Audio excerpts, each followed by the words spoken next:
where gaming isn't just a hobby, but a lifestyle. Pawan's passion for gaming and his belief in its power to unite and inspire drove us to create MuPlay.gg, a platform that redefines how we experience gaming, blending skill with companionship and turning every match into an unforgettable adventure. Before we begin, let's take a moment of 1 minute silent prayer for Pawan. Without his vision, MuPlay wouldn't exist. His dream lives on through each one of us, and today we honor his legacy. Everyone, may please rise up.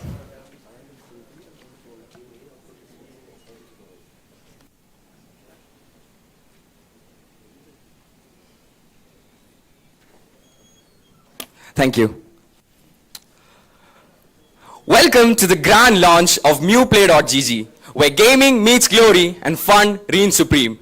Today, we are excited to unveil MuPlay.gg, your new virtual hub with 4 dynamic verticals: game development, gamers, esports, and game publishers, each designed to cater to every facet of the gaming universe. Today is a day dedicated to all the gamers, developers, and the tech enthusiasts out there. We are here to explore new horizons in the gaming world, and we couldn't be more thrilled to have you in with us. To kick things off, let me introduce you to the stars of today's show. MuPlay, our own gaming community. This initiative aims to foster growth, collaboration, and innovation in the gaming and tech industry. MuPlay.gg isn't just another platform. It's a place where game developers unleash their creativity and gamers find their digital heaven, and enthusiasts come together to celebrate the spirit of gaming. We are incredibly proud to have some amazing partners who have also supported us in making this dream a big reality. A huge shout out to Krafton for providing invaluable support and resources to our upcoming gaming initiatives. Bands and Studios for their collaboration in game development and creative contribution. All Kerala Esports Federation for their role in fostering the esports community. Norian Games for their expertise and partnership in game development. I request a huge round of applause because without these partners, MuPlay wouldn't be a reality. Tilt Labs for their technological innovation and development support. TiltU for their educational programs and training initiative, GTech New Learn for their dedication to learning and development in the tech space, Kerala Startup Mission for their support in nurturing the startup ecosystem, Make My Pass for their contributions in our event management and logistics, and lastly, Animation Express, our media partner, for helping us share our passion for gaming with the world. A huge round of applause for all our partners.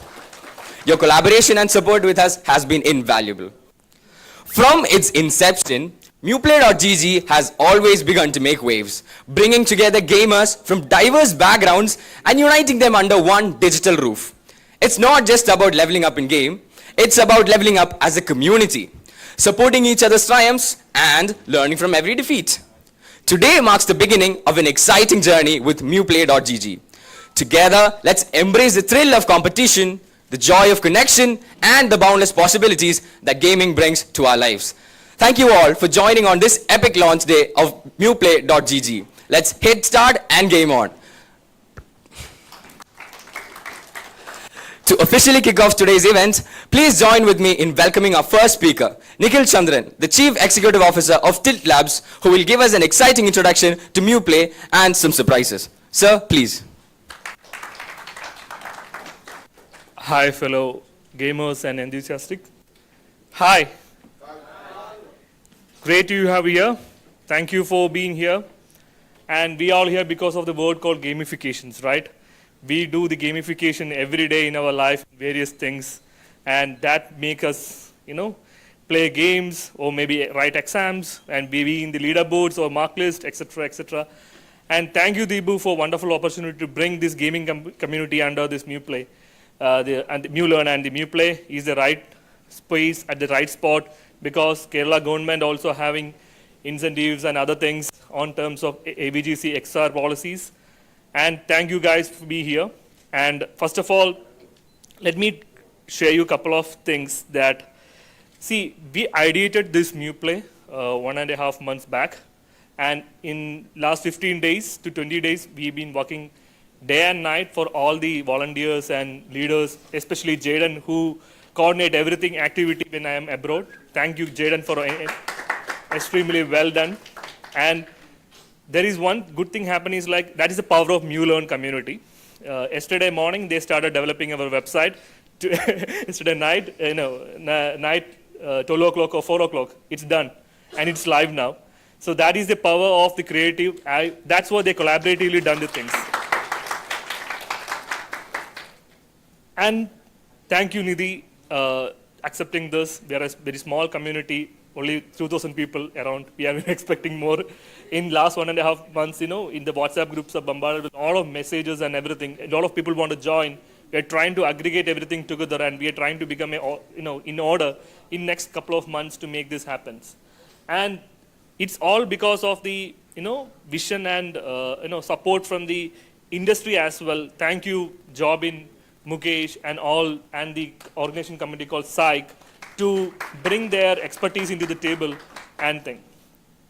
And also, the community is not only for developers or gamers, it's also for the new and emerging field called esports. And when I spoke about this with Akhil, he came up with a lot of ideas and he started showing enthusiasm of creating events under this. So thank you, AKEF, for being part of this and all the esports-based ideas. And not but least, the support from Startup Mission and the space, venue, and all things. They have done a very fantastic job. Thank you, Startup Mission, for doing this. See, the community, we share knowledges, we share skills, we help them to market, we mentor them, we help them to go to international events, a lot of things. We share knowledges. When I start 10 years before, as a gamer and a game development company, it's very hard to get into a publishing ecosystem, and we don't know the skills or we don't know the terms and techniques.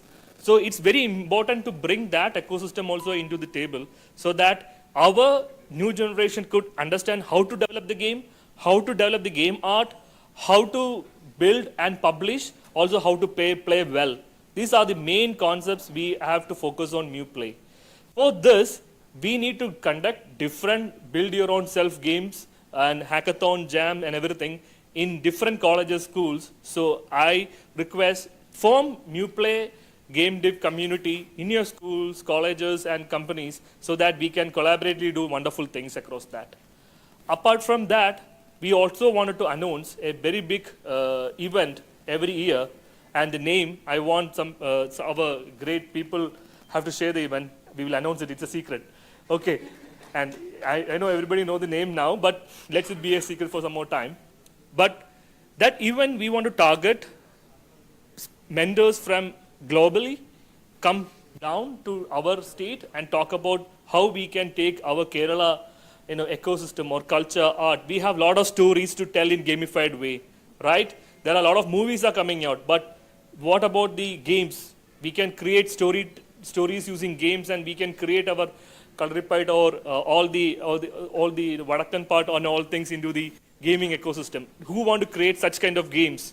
So let's build games around all these Kerala-based stories and start, publishing to the world. So for that, we need a solid event. So we wanted to do that every year continuously. We have to bring international speakers. Also, we want to nurture the young talent in esports. So we want to teach them how to play well, how to keep up with the time. So we need that kind of ecosystem to be done in Kerala as well. So that event is very important. So we going to announce a flagship event in Kerala, and that's going to happen every year. We need your support and things. And thank you all. This is just starting and just going to begin. We need all your support. All the very best. Over to you.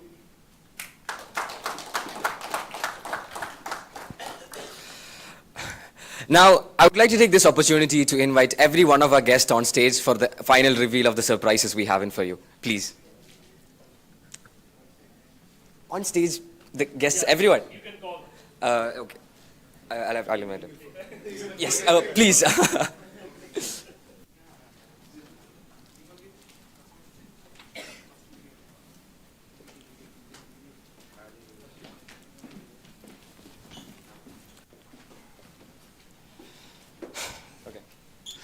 First, we begin with the video launch. I request Jobin from Norian Games for the video launch. Sir, please.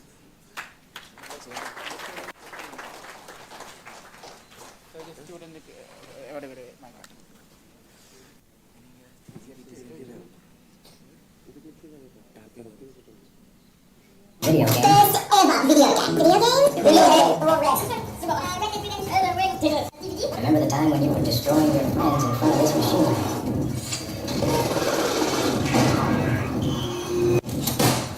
The stories, the fun, and all the memories you had together. But somewhere along the way, you lost them. The fun, the memories, the tribe. Remember the time you paid your first video game? First ever video game. Video game? Red Dead Redemption. Remember the time when you were destroying your friends in front of That this was machine? inspiring. Thank you, sir. Now, I request Nidhi Gulati from Crafton for launching the website. Ma'am, please. The store.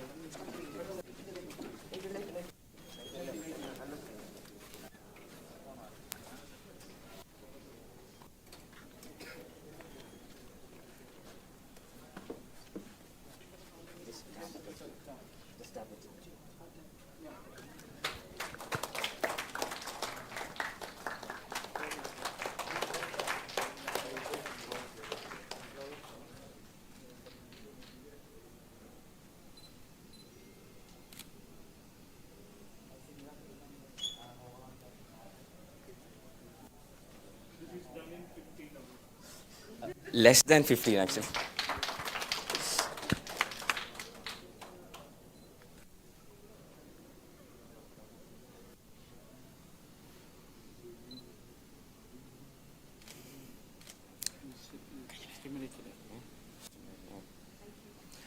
Let this website mark the beginning of this huge club. Ma'am, thank you.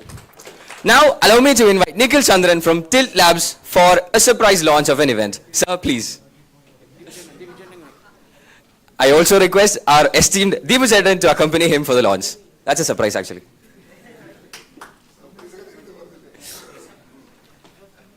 So the surprise is not the name of the event. It's called Simulate.gg, and this is going to be a flagship event happening every year to bring games developers, esports, and enthusiasts to come and play, develop, and publish their own games. And they meet international audience and all the speakers to be part of it. Okay. So, actually, on Pawan's demise, that is, we decided like we plan launching a esports community here, and it is not just about gaming; it is also about game development. And initially, this year we will have the esports championship in most of the popular games, but next year we have decided that we will help the team develop a game that will be used for our esports in the coming year, Simulate.gg. Yeah. So that's the plan. Thank you. Thank you, sirs. Next, I'd like to invite Deepu Esnad, the director of GTech Mulund and the managing director of FIRE. He will continue the introduction by diving into Mulund's esports and game development initiatives. Let's please welcome Mr. Deepu Esnad. It has been 3 days that I have been here, and I have a sore throat right now. Yep. So, so it's a great pleasure to be here and launch of a great community for gamers. So normally we say like, there are certain myths that we normally talk about gamers, right? People believe that gamers are antisocial. Gamers actually waste their time, and gamers do not have a career and they actually spoil their career. How many of you believe that that is right? Does anyone believe that gaming is waste of time? Gamers are antisocial? Yes? Okay. Just I want to tell you, like, the world in which we are living, it is no more the place of memorization, right? Broad memorization and fixed intelligence. That is, learning a lot of things, memorizing things, and writing the examination.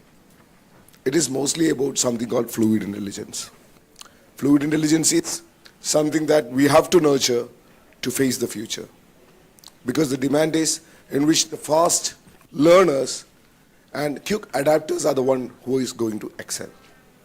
And gaming is one thing that helps you build your muscles on fluid intelligence, because you are always put into situations where you have to critically think, strategize, and adapt to the situations, have resilience towards failures, because normally anywhere else when we fail, people actually have a tendency to quit.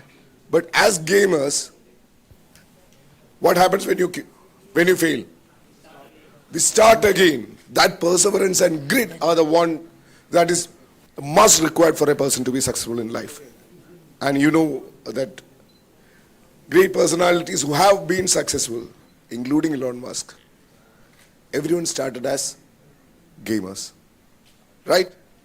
So gamers are the one who actually are capable of building collaboration, right? You collaborate, right?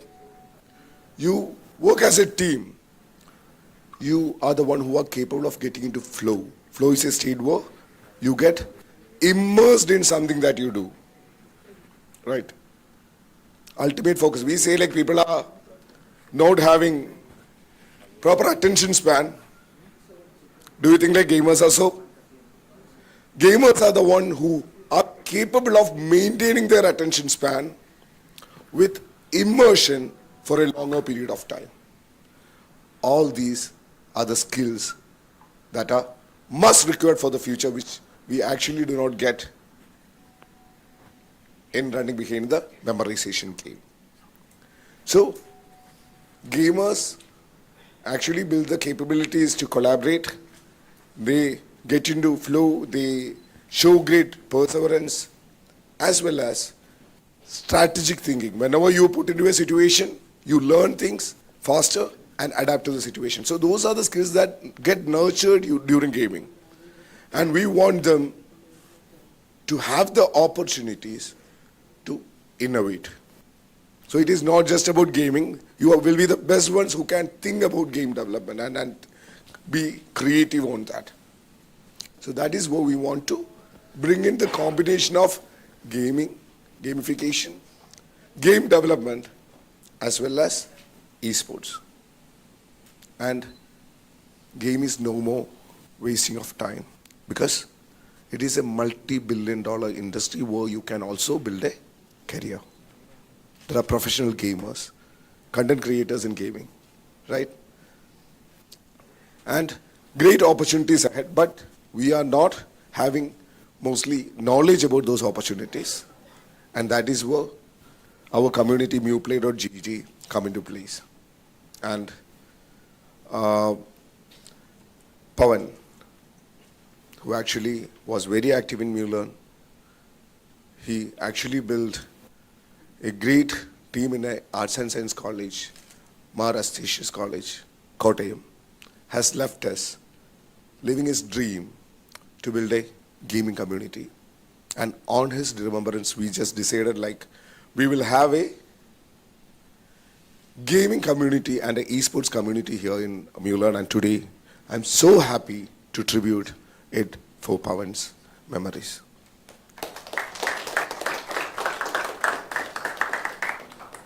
Okay, so we have all our partners here, KEF, Benson Studios, Norien Games, Tilted You, Animation Express. Actually, they are also coming down to Trivandrum on this Wednesday to have a national coverage on what we are trying to do, establish in Kerala. And the new AVGC XR policy, animation, visual effects, gaming, comics, and extended reality, that also provide us a great opportunity in Kerala to have a strong game development community as well as esports community. And let's work together to nurture that and make it as a great opportunity. Thank you so much. And thank you, all of you, for being here. And let's work together to building Kerala as one of the world's best gaming industry.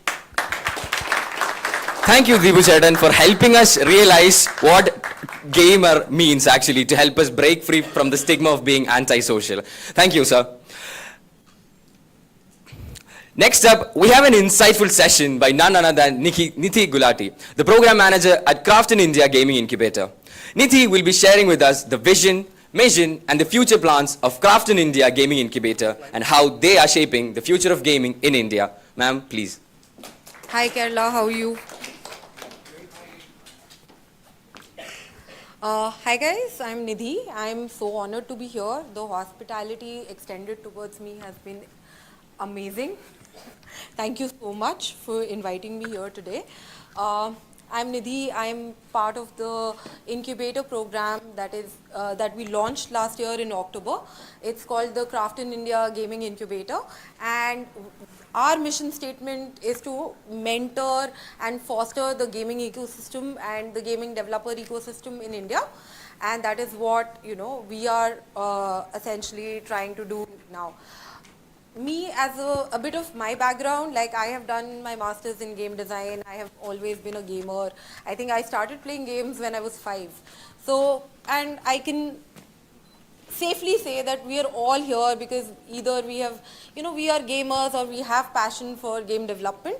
So, as a community, what, Kerala is doing is absolutely amazing.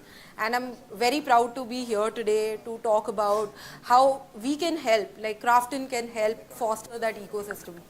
So, after being a game designer and a game producer for the last 7 years in the industry, now I've moved into mentorship so that I can help foster this ecosystem. Crafton India Incubator Program essentially is in crux a mentorship program where we talk about extending eventful and insightful sessions about how game development actually works, and it's a holistic program. It's not only about one part of game development. We also talk about how you should run a business, how startups should be run as a game development program, right? And how do you pitch to investors, because monetization and making money at the end of the day is a mission for a startup, right? You're making games, but you also want to monetize them. So as a program, we take a holistic approach when it comes to mentorship. As part of the benefits, some benefits of the program, we extend some financial support. We also extend some, support regarding some tools that can be utilized by the developers in the community. For example, like we give some AWS credits for people to help set up cloud systems. We extend AppMagic access for competitive analysis. We are also partnering with various different industry people to extend more tools in the upcoming cohorts. Currently, we have started with the first cohort, and we will be launching our second cohort announcements eventually in the upcoming year. So, as part of the program, we want to, see young startups coming in and, pitching games to us so that we can help that ecosystem. Part of our application processes, like this is something that, young startups get very curious about how to apply. We have very recently launched our Crafton.in India website specifically. You can find the application form in the Kigi tab that you can see on the website, and also all the information as to how to apply. Okay, thanks.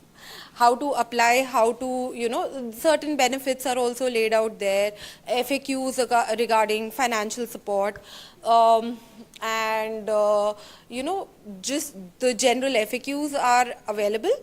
On the application process itself, what we look for as a team, we are looking for people who can, who have great vision.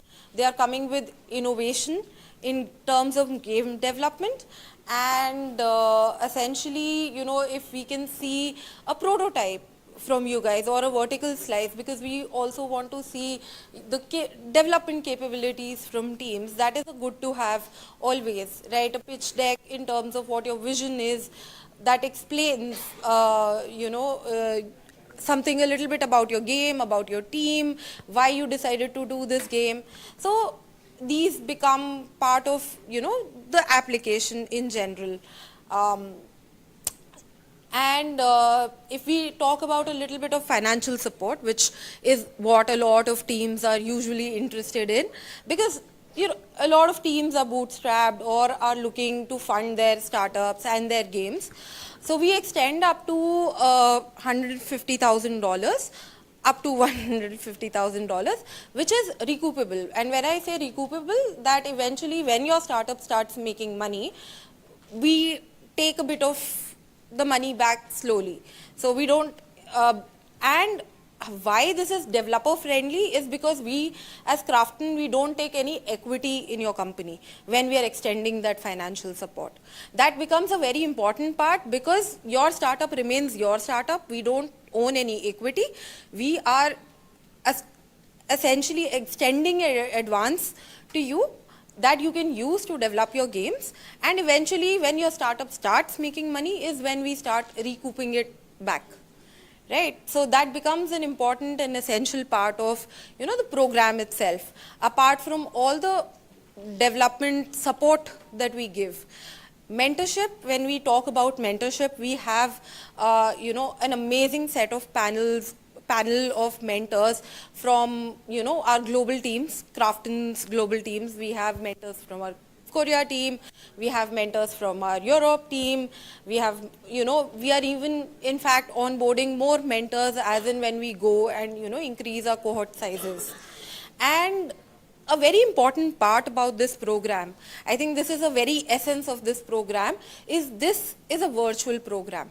Right, what it essentially means is that you don't have to migrate into different cities to build a game. Right, that in itself is a cost. What we are trying to do and foster is the idea that you can sit at your place, your hometown, build a game, and we will be there to help you. Right, we will reach you out through our virtual program and provide you that mentorship at the comfort of your hometown. Right, so that becomes, I think, a very, very important part in fostering the ecosystem, the Indian gaming ecosystem as a whole. Yeah, that's a bit about the program.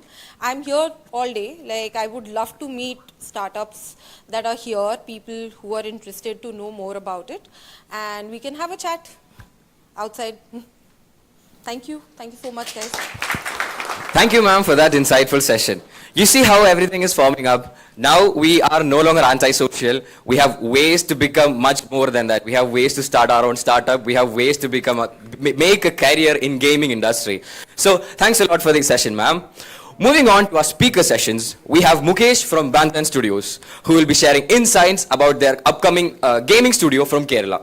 Mukesh and his team have been doing phenomenal work, and we are eager to learn more about their journey and future plans. Please give a warm welcome to Sir Mukesh, sir. Sir, please.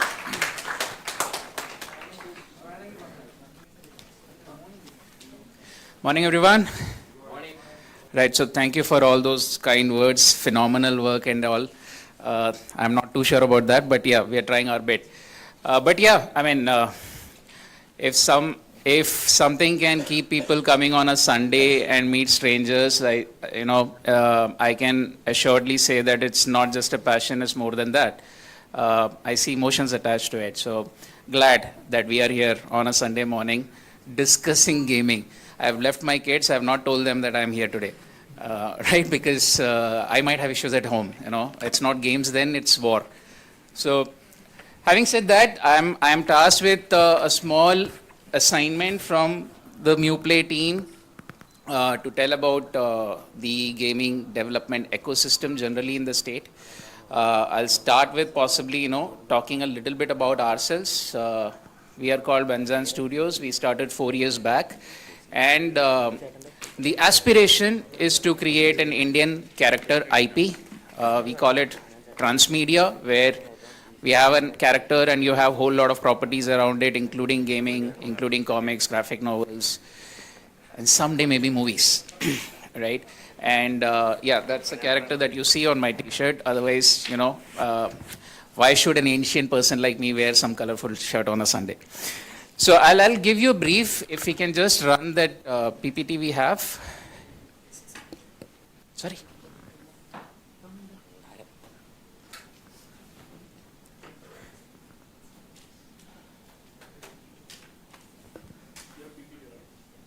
Yeah, I do have a PPT and I have a small video. We wanted to launch something. I mean, we have not done any public announcement of the products that we are building. I thought this is a nice opportunity to do so, and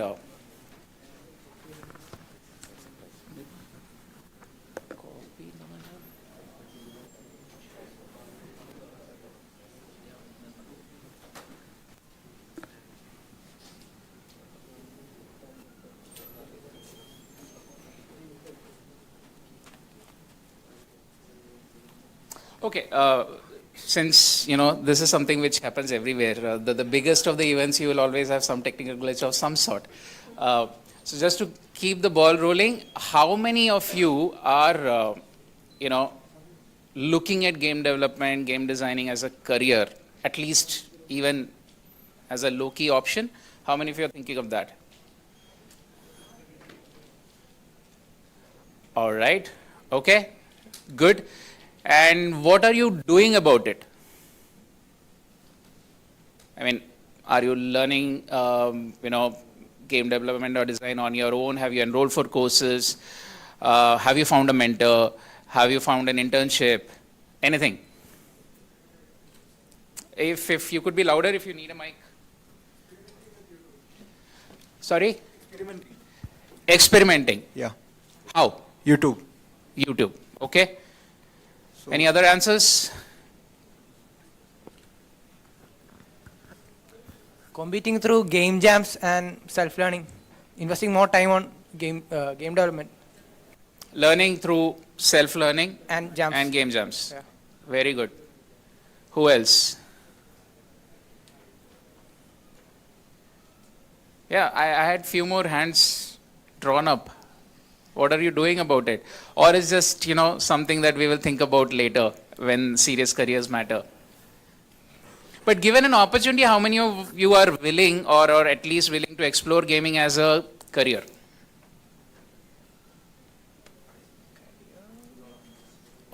Okay. Right, good. That's good to know. All right, so let me just give you some glimpse. How many of you know how many studios exist in Kerala?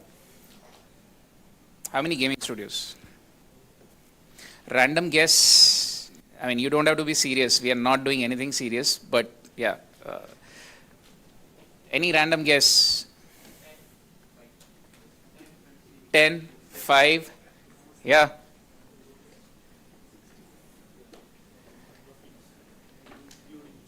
A guess. I mean, at least a guess game. 60, 60. Okay. Anyone wants to counter Nikhil? He says 60. 40. Okay. The fun fact is even I'm not aware of it. How many is the numbers? Right? But I'll just give you a brief of few studios that we are aware of, and in his words are doing some phenomenal work indeed, and hopefully those phenomenal works will be out there to see.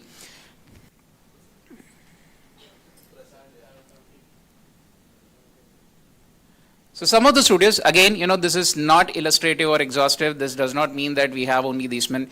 I personally know that there are more studios, but then we haven't got exactly what they are working on. So of course, Benzen, we will come to it. What we are building, I've already said, and I'll give you a glimpse of what we are building with this character, which is relatable to whatever Nikhil said about building from India and based on Indian culture.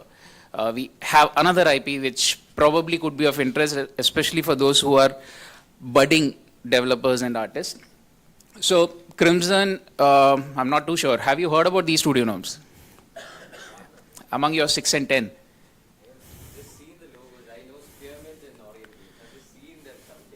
Right. Okay. Yeah. So this is, this was the purpose of me being here. I'm just giving you a glimpse of, there are roughly 30, 40 studios at the bare minimum in this tiny state, out of which easily, 14, 15 are into product. serious gaming products, and probably equally numbers in the services, and maybe more in the services side of it. So if you are seriously looking at career in game design development, you should be aware about these studios, plus a lot more who might come into the MuPlay later, as we grow the community. So Crimson, I have written whatever one-liner I could manage there, what they are building. So if this is of interest, you now know whom to approach and where to go, and which kind of game and what kind of genre appeals to you. Where do you want to be?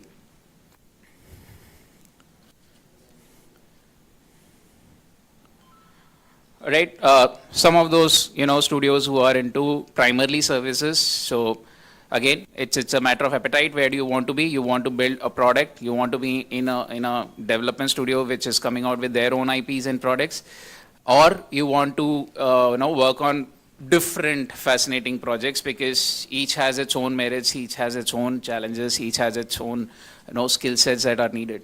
So yes, couple of them, because these are personally known to us. They are also part of the communities that we are trying to build. But there are a lot more studios out there whom we are also trying to reach out and bring them on board into the community.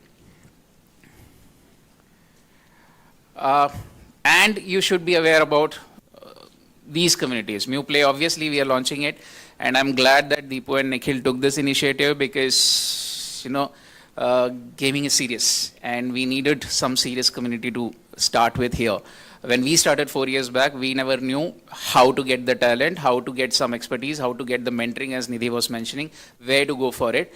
And I'm sure most of you who are thinking of a career have similar starting issues.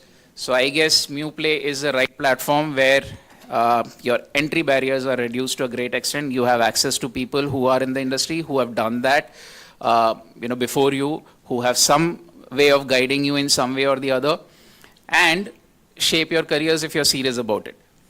Kerala Startup Mission, obviously, because they have been supportive of all kind of startups, and especially now because we have a dedicated government-initiated policy across AVGC XR, as Deepu was mentioning, and gaming is the fastest growing among all those AVGC. Obviously, you guys have hopefully a very, very bright future. And if the state government is serious about it, if the central government is also serious about it, because I'm sure you would have seen the Prime Minister playing with gamers, right? Having an entire interview with gamers. I'm not saying all the politicians will start gaming tomorrow, but at least they are serious about it as an industry, which is a very positive thing to know and, shape your careers. Psych is the community where all these gaming and animation, VFX companies collaborate, and we have our own founders community there. And we're trying to, push and power up these policy initiatives and community initiatives such as this. So now you know which are the communities working in this domain, which are the companies working in that domain. Any questions at this stage? Anyone wants to ask any random stuff?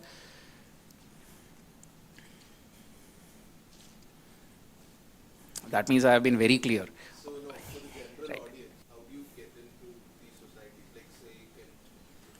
So Psych is for the organizations, and of course Psych is a membership-driven organization where there are founders, there are institutions.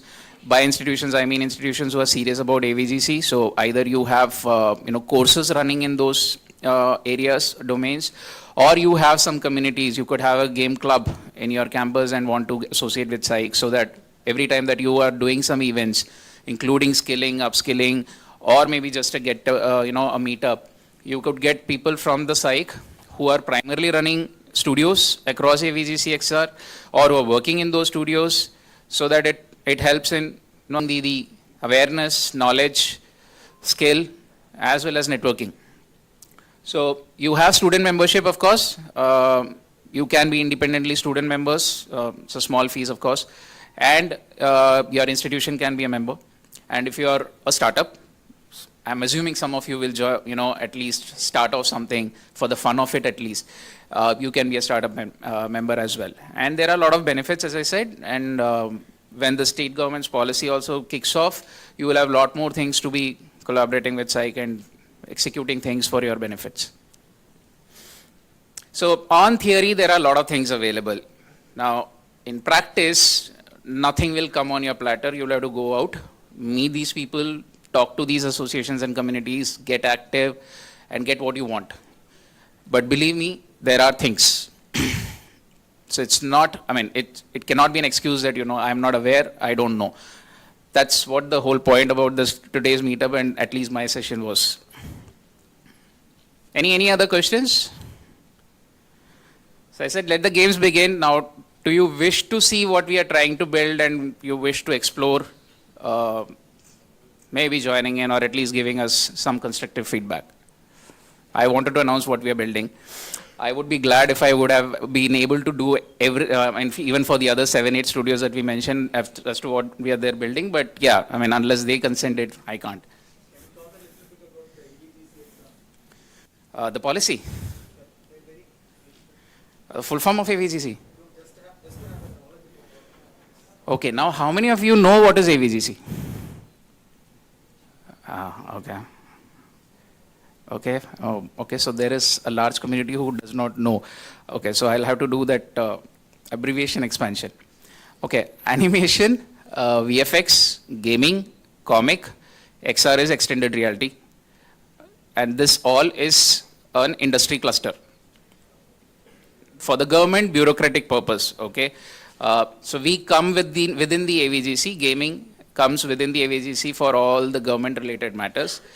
But I mean, that should not make us dependent on anything, but yeah, you should understand who are your sister and brother organizations or companies or domains, right? So we are part of that. So that's what AVGC XR community means.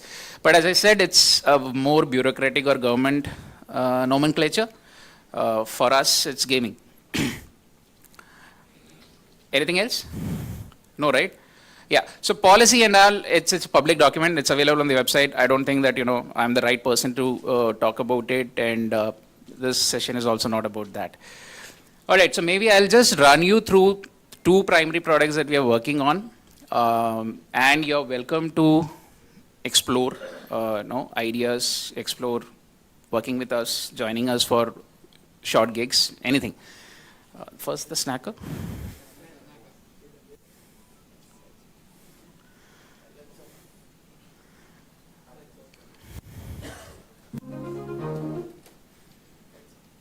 Yeah.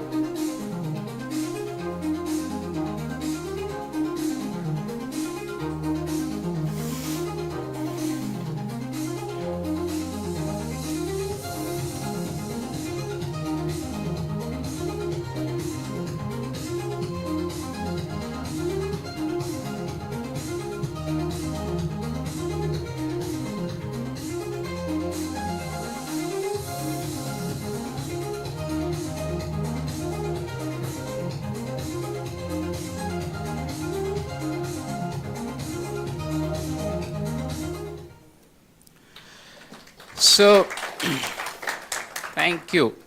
So we are trying to, get TikTok, YouTube, and Patreon married in this product, right? So basically, you can have infinite swipe content where you can play games, read comics, watch animation on one go, right? So when we were conceiving it almost like 2 years back, we were apprehensive. But as they say, so this is the time probably. And so this is in the early stages of alpha. We are testing out the closed alpha. We are onboarding creators, we are onboarding developers, indie as well as studios, so that there is enough content when we release it. At the moment, it's still in the experimental stage, but yes, if there are, people who are developing games, want to test it out, give it a try, you can join us our Discord, engage in the community, engage in the discussion, help us build the product, join us if you want. Of course, if you are also able to take in that many things, but yeah, those options exist. And as I said, we are going to release the closed alpha very soon.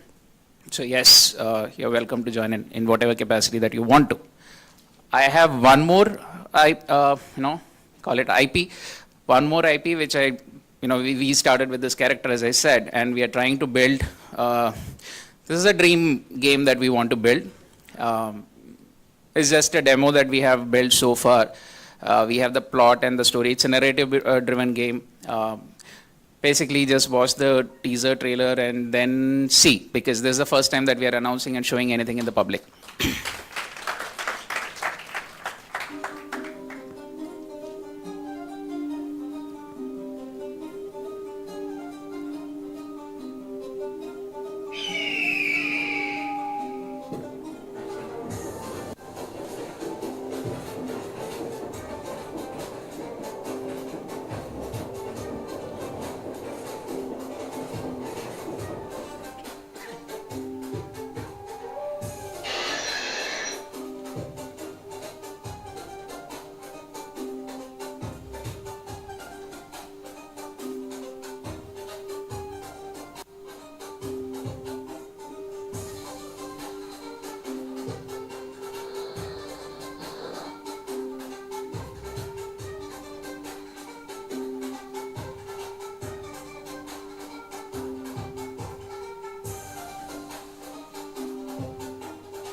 Right, so that's the dream project that we are working on. We want to give that pan-India movie experience inside a game. And the character that you see, his origin is he's born into a Buddhist monk family and aspires to become an actor. That's the role that he has got as his first major break. So thank you so much. Hope to see you around and wish you all the best with the community. Thank you, Deepu, Mulan, Tilt Labs, all the other speakers, Nidhi, Joben, for making it on a Sunday for this, and we would love to see this community grow, reach those flagship events in a very successful manner. All the best, guys. Thank you so much. Thank you, Mr. Mukesh, for sharing your journey and the exciting future of Banzan Studios. It's really inspiring. Our next speaker is Amal from AKEF, who will be shedding light on the e-sport ecosystem from Kerala. Amal's expertise in the e-sport scene is unmatched, and we're looking forward to his insights on how Kerala is making its mark in the e-sports world. Let's welcome Amal to the stage.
Hi everyone. How's it going? All good, right? I'm actually a bit nervous. Like this is my first time that I'm front of a great panel, and all these gamers actually. So I'm making it like more casual. Okay. Yeah. Thank you so much. So yesterday I was like watching a real video of Bobby Chemanur, okay? So usually I don't follow him, I don't like his ideologies. But in that reel he was saying like, fear is the enemy of success. Bhayamanu Vijayatinte Shatru. So I was like too motivated after hearing that word. Okay, let's do it. I was like 100x power. Okay, let's do it. Whoever like Nikki or Nigil or whoever, I'm on it. I'll do it like that. So, but after seeing the panel, like I was like, oh God, I'm done. So this is Amal Arjun. I'm the CEO of AKF Play Private Limited. AKF is an esports company. We does different esports and gaming IPs like online, offline tournaments, gaming events, live streams, gameplays, etc. We also have a talent division called Sigma Gaming, where we have around 100 plus creators all around the nation, are connected with brands like AMD, Samsung, Red Bull, and many more. So I'm here to give you an idea about esports. So you know it already, you are hearing it from everywhere, especially recent days, like couple of years, it's like booming industry, especially in India. But wonderingly, like most of the state governments are actually giving importance to esports, right? For example, recently there is an announcement from Kerala government that they're gonna build esports centers across the state. So the word esports is getting recognized day by day. So I'm here to give you a very basic, very short and brief about esports. So let's move on. Let's start by watching a video. I like Light Sophia.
Yeah, that's it.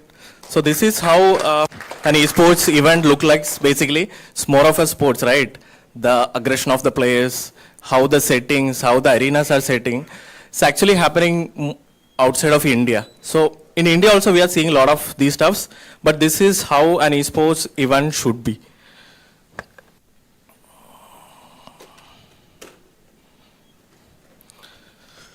So I'm going back to some history. So,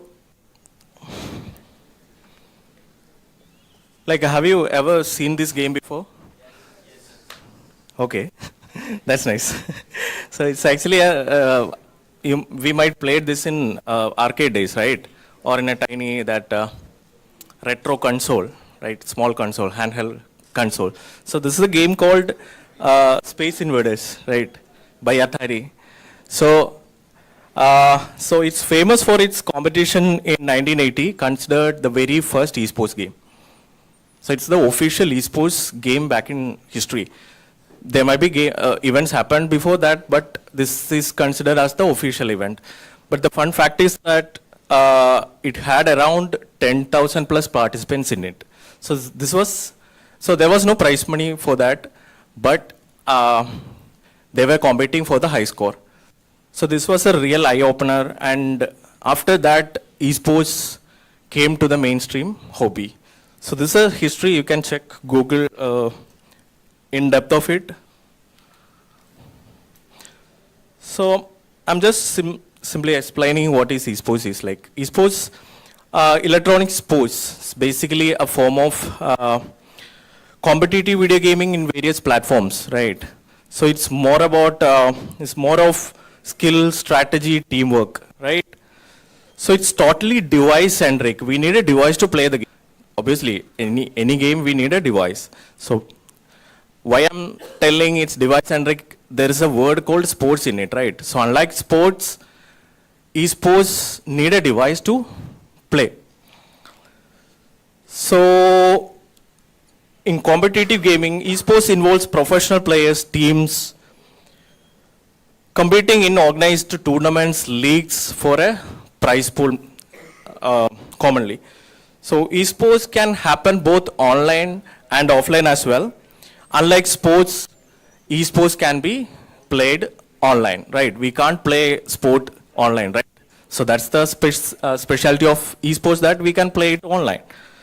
So games like League of Legends, Dota 2, Craftons, BGMI, Valorant are like most popular games in esports scene. It has like millions of people watching it online, right? Online and in person as well for live events. So the esports industry continues to grow rapidly with increasing investment, media support, opportunities for players, and compete for the highest level, for the next level. Same like sport. See how sports players are playing, like they are competing for the next level, for the hierarchy, right? If they are playing in a district level, they are aiming for the national or the state level, right? State, national, like that. So same like for esports as well, we have a hierarchy. So now let's also look at what is not esports, right? So let's clear up something here, like so everything is naming as online gaming, right? Online gaming. So you might seen in TV news, news like online gaming കളിച്ച് കുട്ടി ആത്മഹത്യ ചെയ്തു, അല്ലെങ്കിൽ online ഗെയിമിങ്ങിലൂടെ പണം നഷ്ടപ്പെട്ടു. So we are hearing this news. So esports is also like they are playing games online, right? So everybody is naming it as like online gaming. For example, I'm playing Valorant with my friends online, and my father is seeing the news on TV like online gaming lode panam nashtappettu. So he might be thinking, okay, he's also playing games online, right? So playing teen patti, poker, gambling, fantasy sport is actually not esports. It won't fall under esports. Same like just playing video games together is also not esports. Like if you're playing Ludo with your friends together, it's not esports. Like it's just playing games for fun. So is there any particular games for esports? Yes, definitely yes. We'll look what are the games. Yeah, so these are the different genres of games, esports games. You already know what are the names. Am I like hiding it? Look, okay, thanks. So you guys are already familiar with these terms, right? Because you guys are game developers, you know the terms. So I'm not explaining what it is, but I'll just name few games of it. So for Battle Royale, we have PUBG, BGMI, what else? Tell me some game names. COD Warzone, Fortnite, right? Apex. So, have you heard about a game called Indus? Battle Royale by Super Gaming. So yeah, there's a game called Indus by Super Gaming. So currently it's in a beta stage. So I had a discussion with them. So they are going to implement a lot of Indian maps in it. So currently it's in a beta stage and it's more of an Apex to BGMI kind of thing. So for fighting, we have Street Fighter, Mortal Kombat, and multiplayer online battle. That's the interesting one, MOBA. So for MOBA, we have League of Legends, Dota 2. Any other games? Esports games? Okay, there is a game called Smite. Not new, but there is a trailer 2 years back they launched where they featured Lord Shiva and Ganesh in it. You might have seen the trailer, right? Smite. But it went more controversial than became success. Like, actually, I like the trailer. It's super cool. But they were actually hurting Hindu gods, right? So there was a rumor happening like the game gonna ban in India, but it's not happened till now. So that is again a MOBA game. So MOBA, for me, usually I don't like MOBA type games because it's having a lot of graphics, right? I don't understand what is happening in that game. So see, for a gamer will understand, see, if I'm not playing Valorant, I don't know Valorant, but I'm just watching it for 5-10 minutes. But I'll understand there are two teams, the one is going to plant, the other team is defending, right? But MOBA is like more difficult to understand what is happening. There are a lot of graphics happening, a lot of abilities, a lot of players here and there. So it's very difficult. This is completely my personal opinion. I'm not hurting any MOBA fans. So, yeah, for RTS we have StarCraft, Warcraft, Age of Empire, right? And FPS we have COD, CSGO, Valorant. For sports game, definitely all EA sports games, right? Yeah, so these are the particular genres of different esports games. This is the entire esports ecosystem. So this is, I'm not going too deep into it. This is how the industry is working. There is game played by teams. That match is streaming on the platforms. That stream watched by the consumers. Again, the consumers is like buying merchandise from teams. So this is the how industry is working, how the industry is making money. So you can take a snap of it if you want. This is a picture from EY report on how the industry is working, esports industry.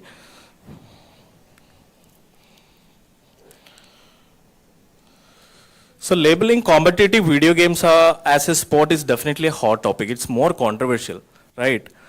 And some people argue that esports are fast growing. It required careful planning, precise timing, and skillful execution, but it's not traditional sport, right? Others involves that the traditional sport involve what? Physical fitness, right? They need to be in a physical stage where to play the games, right? But in esports, it's not like that. So let's see what is the difference between sports and esports.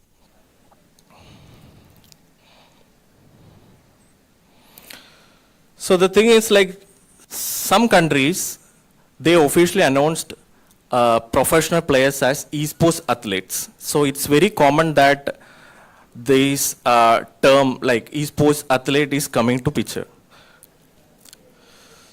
So when we think about sports, we usually picture athletes going to a field, tracks, or courts somewhere, right? But when we think about esports, we can see that players glued to their screens, right? So it's more of physical, physical versus virtual, right? So that's why a person more into sports is don't like esports. Am I correct? They hate gamers as well, right? So they won't understand what is the connection between esports to sports, right? Because there is a term called sports, but they are not doing any physical activities. So then why we are comparing this with sport, or why it is tagged to sports? So there are some interesting fact they should digest. So let's go to that. So here we can see some chart of prize money, sports tournaments and sports tournaments and esports tournaments. So it's actually from 2016 to 2018. So on top, we can see the US Open 2017 prize pool of $50.4 million US. And just below that, so the gray one means the light one is of esports and the dark one is of sports. So just below US Open, we can see the international. International is the Dota 2's biggest event. And in 2017, we have around 24.7 million prize pool. That means it's just a half of US Open, right? And you can compare the other tournaments which happened in that era. So why I'm taking this era is like it's the pre-COVID state of sports and esports. So now look at what happened after that. So over the past 5 years, the number of $1 million tournaments has increased by 41%. There were 36 events in 2018 and their numbers had risen to 51 by 2023. So here you can see in 2019, the number of tournaments has been increased, right? From 58 to 81. Why? Because of COVID, right? The online viewership has been increased rapidly. And suddenly it got, there's a fluctuation happened 2020 to 2021. Then slowly it is increasing. And the red one is like prize pool of 1 million plus. So the numbers of 1 million plus prize pool event is like 51. It's like, it's from where we started, from 36 to 51. So that's a huge difference. Now if you're comparing, so I'll tell you one more thing. There is a event of Dota 2, like the international of 2021 featured 40 million plus prize pool. That means if you're comparing the US Open, it was 54. That's near to it, right? And what is the current stage? We have Esports World Cup currently happening, having 60 million plus prize pool, right? They itself is written like life-changing prize money. So currently it's happening, and let's have a look at how it's going.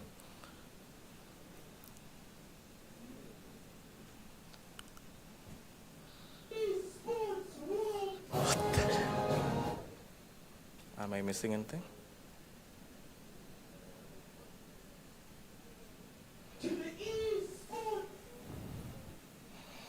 Oh, some graphics issues. Okay, have you seen the trophy of it? Like, it's of 24 karat gold, right? The trophy of Esports World Cup. It's completely made of gold, and there is a particular key for it to unlock. And teams are like, yeah. So there are some different patterns to unlock the trophy and all. So you can watch it online. Actually, there's a video I just copied from YouTube, but it's unfortunately it's not playing. That's fine. Let's move to next slide. Yeah, now let's compare the prize money and what is happening in India. The gray one is of IPL prize money, and the red one is of esports tournament prize money. So in 2021, it was the overall prize money of IPL is 250 million. And combined esports tournament prize money is like 150 million. And it was expected to be 1,000 million prize money in 2025. And IPL will be 650 million. So you can see recently Krafton's BGIS featured 2 crore, right? And they already announced BMPS in Kochi, again 2 crore. So the overall prize money is like increasing. Crore doesn't have value. So this is what happening in esports. Now I'm just sharing you a video. Let me check it is playing or not. Yeah, playing. So this is a video of a report by Al Jazeera and how it is, how the esports scenario happening in China. So how they are setting things, how they are training their athletes, and how everything is happening. So let's watch it.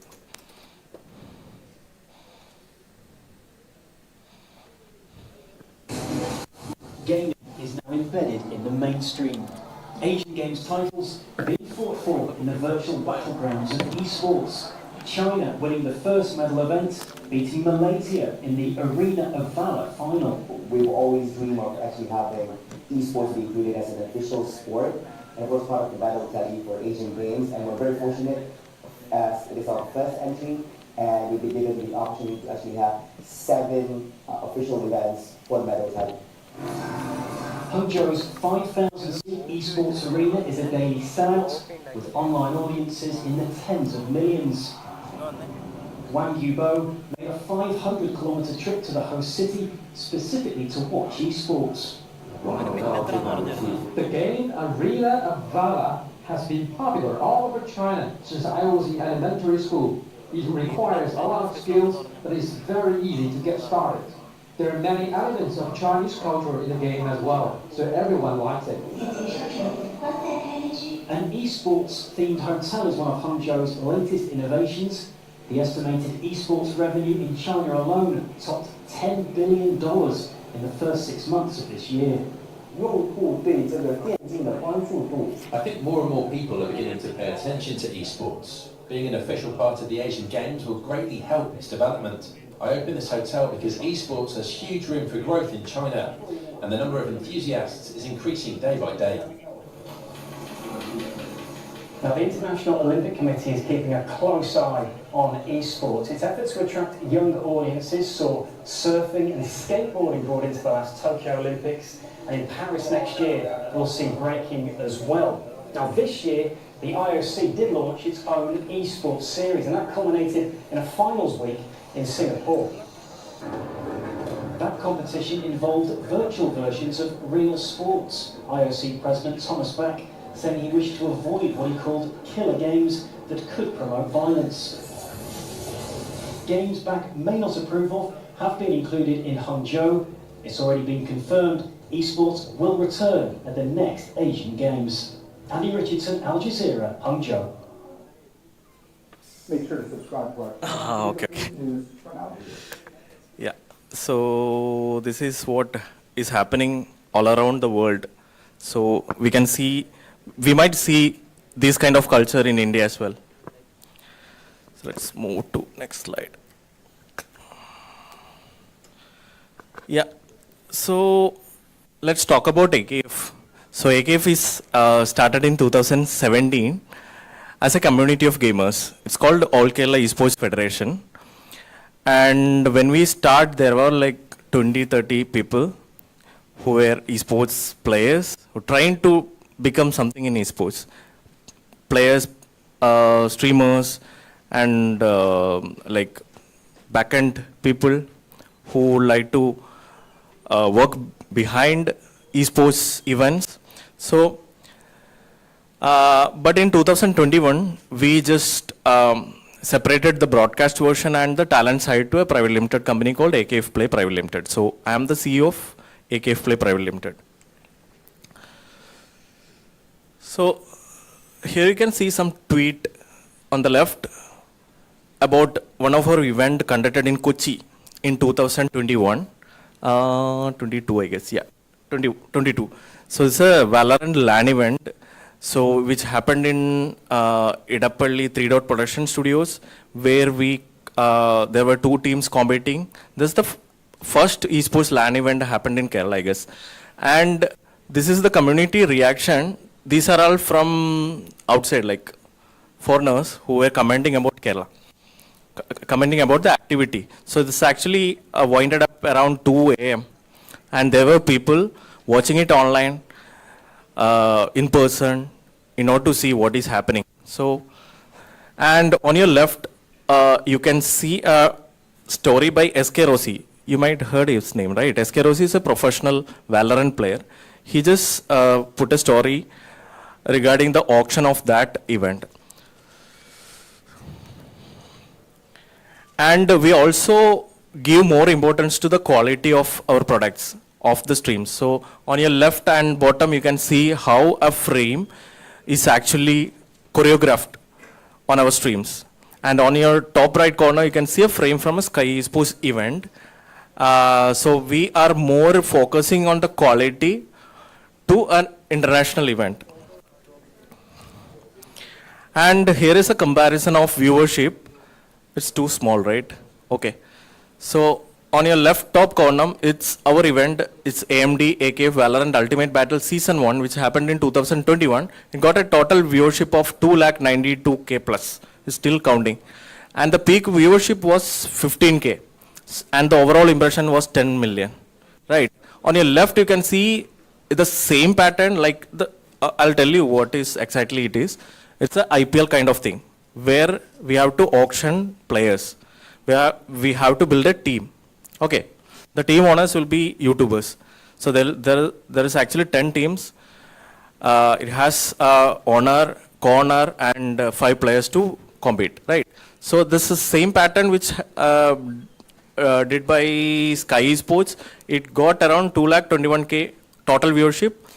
Again, all Showstopper series, Indian Invitational got 150K. And on your right, All Stars Showdown got 83K. So overall, comparing the same pattern event, we got the highest viewership. That means the small state has more potential to do a lot of things, right? And this is one of our premium IP called AKF Gaming also. So it's more of a blend of culture, like Onam to Onam X gaming. So this is one flagship event which happened the Onam days, and where we blend Onam games, Onam activities. There will be Vadamvali, Onam Sadhya, everything. And you can simply say gamers Onam celebration. So where we invite people from tech, celebrities, music shows, everything. So this happened in Marriott Kochi, and in the same venue there is another event happened. It's a Tech Arena. Tech is a company from Karnataka, Bangalore, the esports club, right? So see how you can see the difference, right? How we are implementing lighting to each frames. So this is how we are producing every event's output. And also we are focused more of quality elements like creating trailers, after movie edits, so in order to give a better output. So I'll show some of the work here. A light on of you. So these are some of the IPs which we did. We actually did more than 100 plus IPs, but I'm included only like 4 or 5 IPs. Let's see.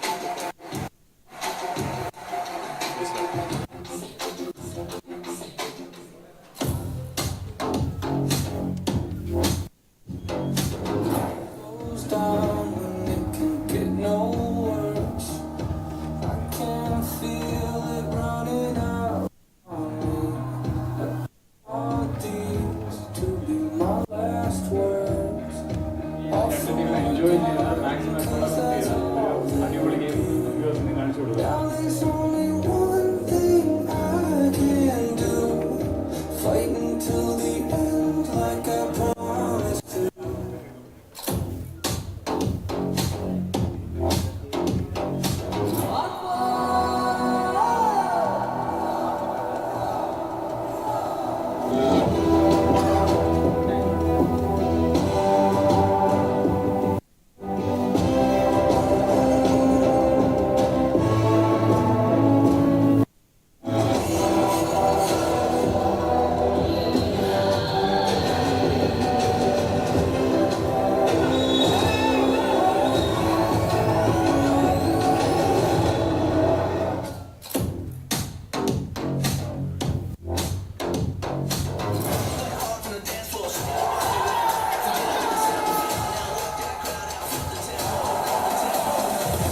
ഗെയിമിന്റെ events എന്ന് പറഞ്ഞു കഴിഞ്ഞാൽ evolve ആയിക്കൊണ്ടിരിക്കുകയാണ് ഇങ്ങനെ ഓരോന്നോരോന്നായിട്ട്. AKF എന്താ പറയുക, ഒരു ബെഞ്ച് മാർക്കാണ് ക്രിയേറ്റ് ചെയ്യുന്നത്.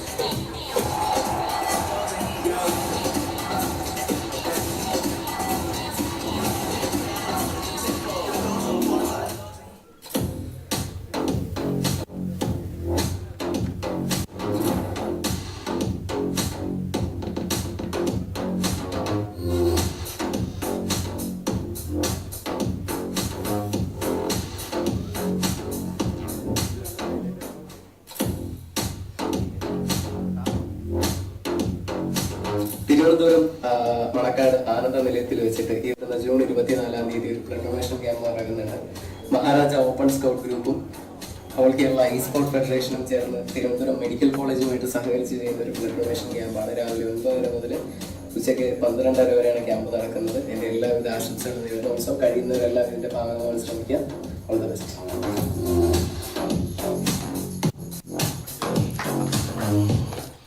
Yeah. So that's it.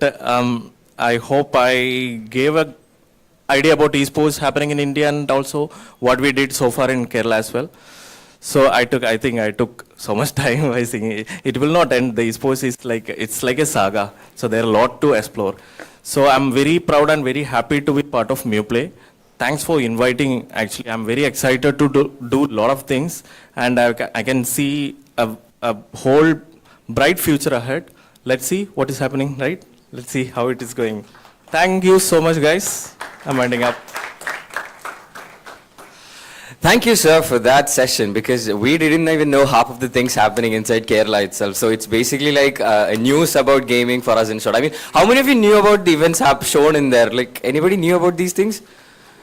You guys are true gamers in my mind, actually, empowering the community and all, even though things happen. So let's move on to the event. Our next speaker is Amal. We've completed that. I'm sorry, I messed up my script. Last but not the least, we have Jobin from Norian Games, who will talk about building a game development studio from Kerala for the world. Jobin's experiences and learnings in his journey are sure to provide valuable insights for all of us. Let's welcome Jobin to the stage. Sir, please.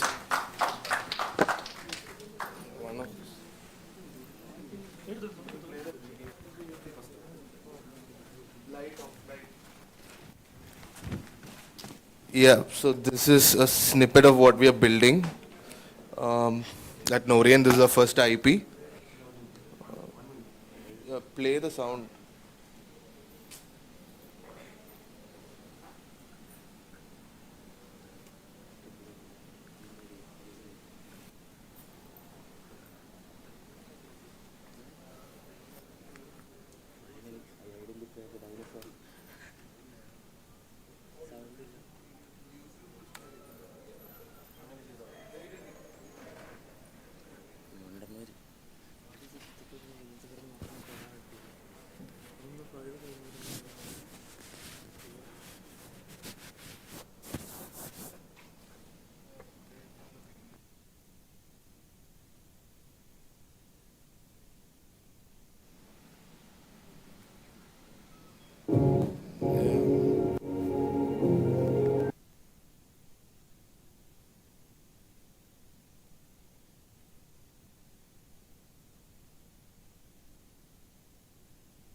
Yeah, so I know all of you are kind of sleepy now, there's a lot of sessions. So I've given the hard task of explaining to a young audience of building a studio from Kerala for the world, right? So we are also figuring it out. So, but I'll tell you my learnings, what we have done and what are the mistakes we did, right? So this thing that you saw, how much time did you think, we are in developing? So anybody? How big is the team actually? It's always, you're a small studio, it's 10 to 15 max. So what is the time frame you think that we have given? Thank. The assets, like, did you cook the assets yourself or did you Yeah, outsource them? no, we made the assets ourselves. A year plus workshop. Yeah, so it's more than 2 years after getting funding. So it's basically 4.5 years of in work. So this is what a game development is, right? So when we play a lot of games, we feel this is easy. Like, I'm playing games, so you come into game development. You make a lot of mistakes, you waste your lot of time, you burn a lot of money. If you have funded, bootstrapped, whatever, you lose money when you're building games. Because it's a learning curve, right? So that is why I think communities like this, incubators and all these are necessary, because you do less mistakes. Right, rather than just going and hiring a programmer from Fiverr or Upwork and giving him $40 per hour and paying him 5 lakhs when your whole fund is 20 lakhs. So these mistakes are very costly, right? So everybody doesn't survive. Even if you don't survive always, if you're lucky, you survive as a company and you're continuing to build. So we've done a lot of mistakes. So building a studio, that's what I told, it's not as simple as it looks. Even small games that we say, this is very simple, casual, the runners and stuff. It takes so much iteration, so much efforts and a team to build. So that is the journey, that is where I want to say. So yesterday I was talking to Nidhi and that struck me a lot. So game development, you can see 2 to 3 types of developers, right? The passion developers, the people who want to do the big stuff in the first go. I'm going to make the epic game. Dope stuff, This is my first IP. I don't know what Unreal is or Unity is, but I'm going to create the biggest IP, Like we had a conversation where people, they were saying, about developing games and stuff. So I told, be a passion guy or a practical guy. This is 2 things. Now a practical guy will survive. Passion guy, like 1 of 100 or 2 of 100 will succeed. Rest 98 will bite the dust. So it's passion versus practicality. And being a founder, be on either side. You can't be in middle of both because that is how it is. And we started as a passion project of jobless friends sitting in Discord server, playing games and discussing, critiquing games. Like you guys see movies, right? So you say like, what has Rajamouli done? I can do a better thing. Like I saw a YouTube video, 10 mistakes of Rajamouli in Bahubali by some YouTuber. So that is the same thing. Everybody starts a game development studio is in this similar lines, right? So we can make a better game. That is the basic understanding. And then we started iterating on topics in games. And my other co-founder is a passionate gamer, game developer. And I am the eternal pessimist of the team. So I say nothing works. I'm the finance guy, so I say this doesn't work, this does not work, this will not work. So thankfully they haven't kicked me out yet of the team, but yeah. So we started iterating on so many things across the year. We started working on prototypes, engines. So that is when we got to know that there is Unreal, there is Unity, there are different engines. So that is the journey of a developer. That is where you need communities, support systems and people who know stuff, right? To put some light into the ignorant founder that we all are initially. Because this thing is a very, I wrote an article where I told like great games are a combination of 3 things that I believe. Great art, great design, great engineering and great art. Now it's a complex engineering product in itself. It's a complex art piece and it's a design masterpiece. Like all the games you see, right? All of you are playing Craftons, BGMI or Free Fire, Clash of Clans, right? So these are years of experiences of those teams. Some very rare things are our first IPs, right? So one thing that inspired us was there's a game called Stardew Valley. Have anybody played here? Stardew Valley? It's a solo developer who spent 5 years. But it's a 5 year, he has iterated it multiple times with the community. And that is how that game was a success, right? So it's years of efforts that you can't bypass without support systems. And you will make mistakes. So that is why I started the building from Kerala for the world in a very grounding approach that, it takes years. So if you're in game development or startup, whatever it is, right, be ready to commit your years to this. You'll get a lot of rejections, a lot of people will critique you. Like there was a time when I was raising money and I used to wake up to 5 VC rejection emails. Like we pass, we do this. Because see, the problem is for you, your idea is dear, right? As a company or as a game. But for them, you're one of thousands that they're seeing in a day. So this is how you develop a studio from India for the world. And so we'll start with first thing, right? So the passion versus practical. So passion, as I told, is I'm going to create the epic stuff in my first go. I'm going to be the Rockstar Games, or I'm going to be Krafton, or I'm going to be Supercell, without knowing that Supercell had 12 flops before Clash of Clans, or things that did not work out. So that is the passion founder. The practical founder is one who will create his masterpiece maybe in the 5th or 6th, the dream project, right? So everybody saw Kalki, right? The movie. How many of you saw? Yeah. So the Kalki's director wrote this in 2012, before starting his first film. But his masterpiece movie came 10, 12 years down the line when he created 4, 5 cinemas, and he had a pedigree to stand on. He knew the production. He knew what is post-production, pre-production, all these stuff. So this is how game development is. So practical founding angle is build small games, take a lot of support, be very open to the community. I don't know this. Can you help me figure out? I don't have funds. I don't know how to approach VC, or my pitches are bad, or I'm getting constant rejection. Or go behind the VCs who are rejecting it, you or incubators or programs, ask them, why did you reject me? What is the fundamental reason you have rejected me, right? So there should be a reason for rejection. And some of them reply, some of them don't, but have that thick skin to accept and embrace the journey. So this is the passion versus practicality element. Second most important thing that we feel is the team. You should have a team. Like you should have at least 2 to 3 voices at least in the team that thinks from different angle, that knows the technical side, or who are willing learners. So Stardew Valley is an exceptional project, but he also had a big community that was supporting him throughout the journey by Patreon and all these sort of stuff, and they were constantly in calls and discussions, and he was open to learning everything in a pixel art, like creating art, engineering and everything. Either be that, which is very hard, or build a team that you can trust and respect that team, right? So you have to make them co-founders probably, but be very sure that they align with what you're building. So we had a lot of team turnover initially, is because the problem is, right, so when you're building a team, it's very important in game development is because you are not going to pay them 5 to 6 lakh per month initially, or at least for next 5 to 6 years. So they should be willing to stick with you throughout the thick and thin. Right, so that is the key element, and they should be able to create these gaming, systems and arts and engineering in place.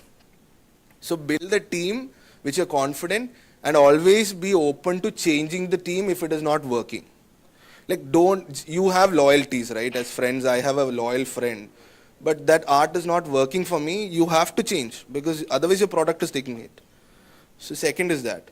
Third is, as I told, right, it's not a sprint, it's a marathon. Game development is a marathon. You are never going to release in your ideal time. We want to release this year, Q1. Now we are thinking about Q4 of this coming year.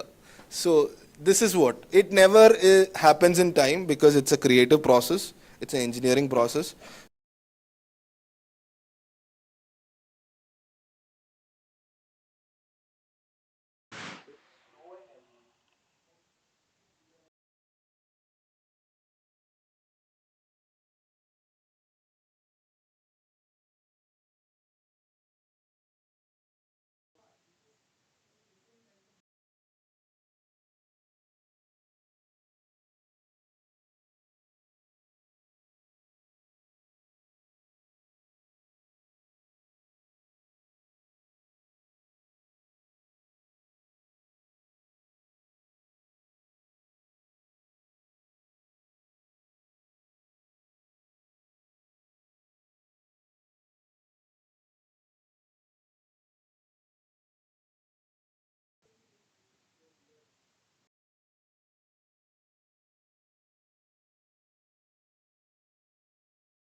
from India by just putting an Indian map and some Indian character.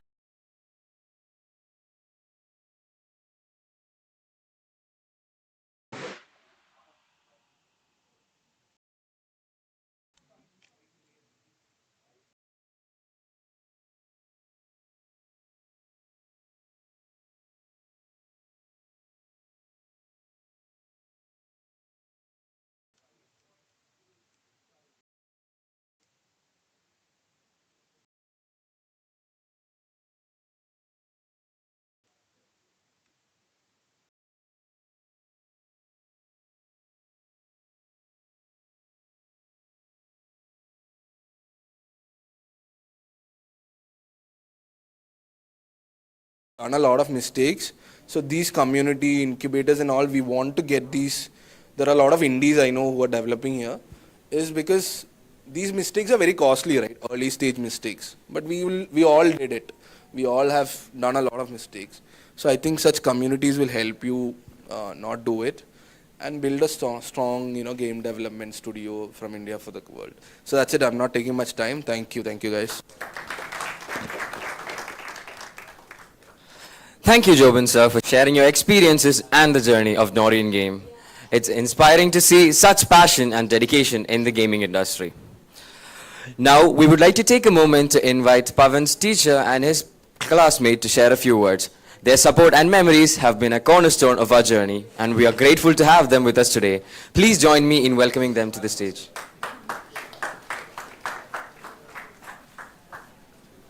Hi all.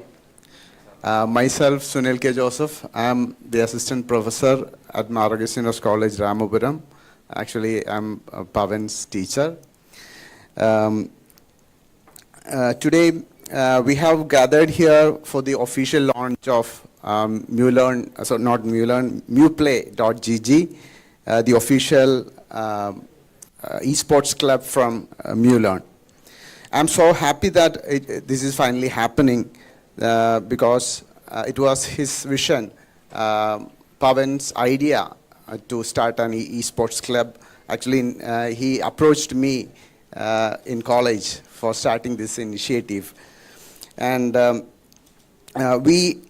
we honored the memory of our dear friend and my student Pavan. Though he may be gone, his spirit and passion live on in our hearts. MuPlay, the name itself, is Pavan's legacy and aspiration in youth. This endeavor is a testament to Pavan's love for competitive gaming and his desire to bring people together through this shared interest. We aim to foster a community that embodies Pavan's value of teamwork, strategy, and sportsmanship. Through this initiative, we hope to provide a platform for students to explore their passion for esports, develop their skills, and build lasting bonds with their peers. Let us celebrate Pavan's legacy by embracing the joy and excitement that esports bring.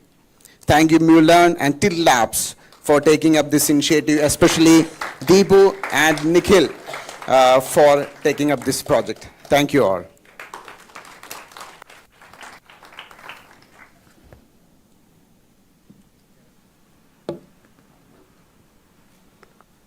That actually concludes the things that I have written in my script, because now we invite each and every single one of you to ask your doubts through a panel discussion we are going to invite. So I'm going to invite all the guests back onto the dais. In 2 minutes, let me arrange them for a panel discussion. So we'll have a panel discussion. You can ask all your doubts you have about all the companies, every single gaming doubt you have. You see, he said about do not make an Indian GTA, but what if we can make it happen? So keep all your doubts to yourself. We'll get the stage ready in 2 minutes.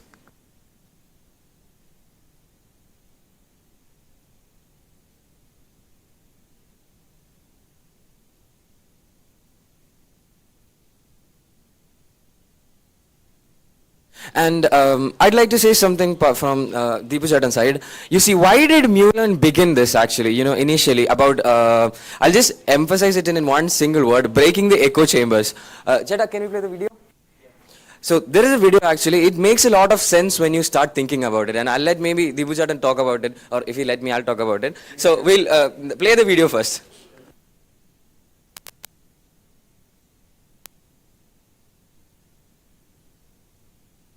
In the nest. eagle's egg and put it in the nest of a barnyard hen. The eaglet hatched with the brood of chicks and grew up with them all his life. The eagle did what the barnyard chicks did, thinking he was a barnyard chicken. He scratched the earth for worms and insects. He clucked and cackled. Years passed. One day he saw a magnificent bird above him in the sky. It glided in graceful majesty among the powerful wind currents, with scarcely a beat in its strong golden wings. The old eagle looked up in awe. "Who's that?" he asked.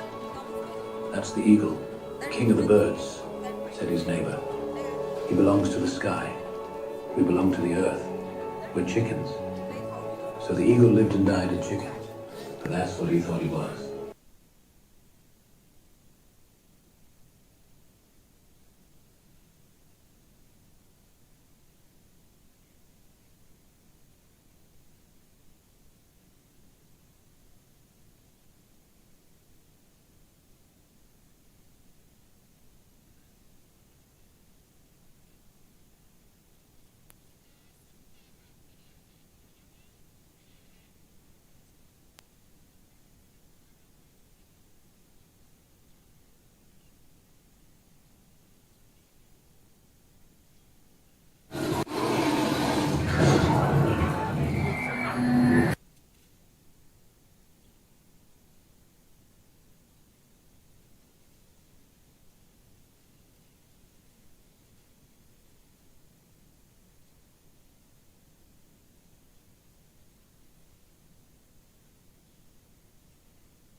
Hi everyone, it's almost the lunchtime. I know you all are hungry, but we will conclude with the Q&A and doubts we have. Now, the question is like, where do we start? Maybe we already started, and where do we go? And how we should achieve our dreams? How to build our new game? Or if you have an idea, where to start with? So let's ask to the panels and clear all the doubts and get their directions to the next go. So first, I'd like to start with Deebu. And first of all, thank you guys to come in a short notice and being with the panel and wonderful sessions. And the insight you have provided with the presentation is awesome, and it will create great vibe to the young generation and all the indies and the studios we own to build their own upcoming IPs or games in different platforms. So, but always they will have some questions, so we will reserve that and we'll now ask you. But before that, let me set the stage. Deebu, I just wanted to ask first question. Like, your company was the first 28 company in the world who got selected as the best gamified enterprise in the world, right? And you carried that legacy and started creating all the communities and everything on top of the gamification. I'd like to start from you and understand how you started from Kerala and went across the globe and be a part of that. Okay. So one thing, like in 2014, like we were listed among the top 28 in the world on embracing gamification culture in enterprise. So we were the first company in India to fully gamify the workforce, the entire project management, entire career progression of our employees, everything is gamified. And it was in a mission to have a change to help people enjoy what they are doing at work. Because normally we say like if you get an IT job, the life is gone. Because most of the time people are not able to enjoy what they do when there is no autonomy. They do not have freedom because they are fully bombarded with a lot of policies that getting added and piled up that actually take out the essence or the happiness in doing something which they are actually passionate about. Even they are very passionate. What happens is that once they join a company, lot of policies which are like scar tissues, which doesn't make any sense, that get added. And when I started my company, I just wanted it to be a place where people actually love and enjoy what they are doing. And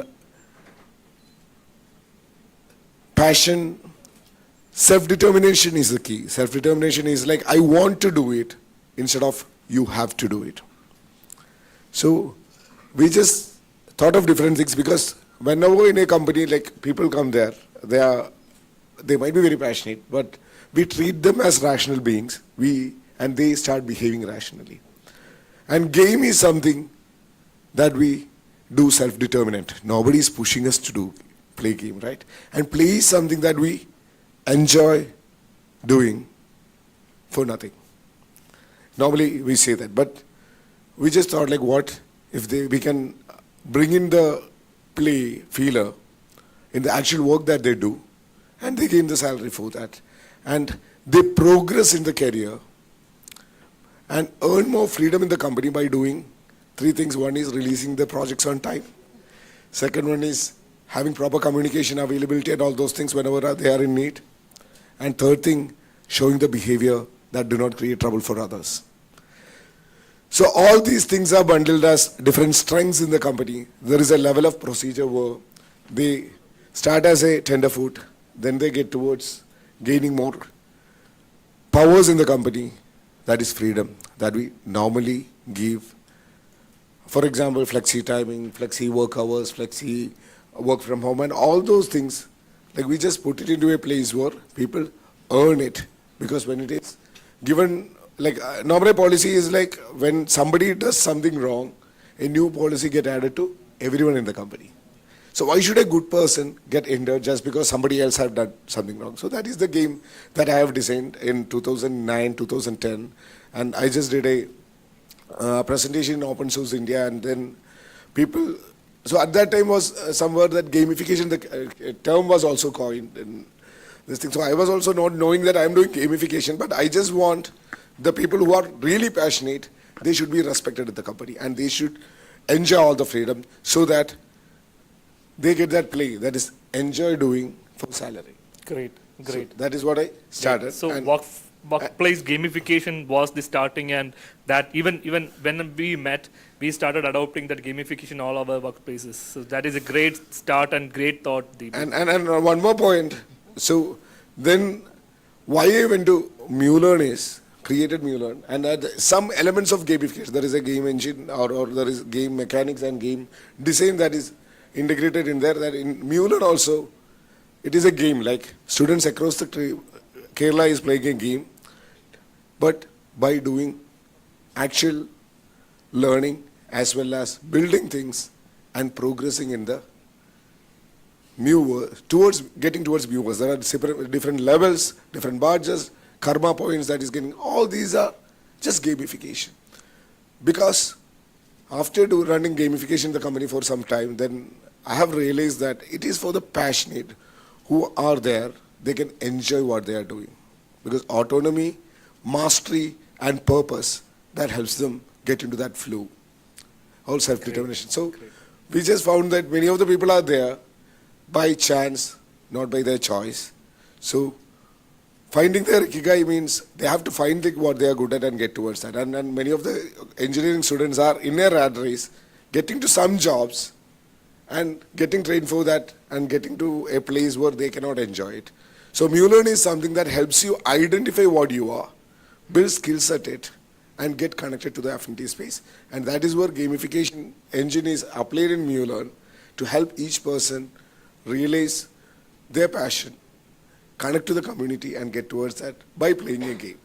Great, Deepu. It's a very good insight, and thank you. And we should really give him a big hand, so that the thoughts is awesome, and through gamification, he's bringing, tech, game development, everything into that ecosystem.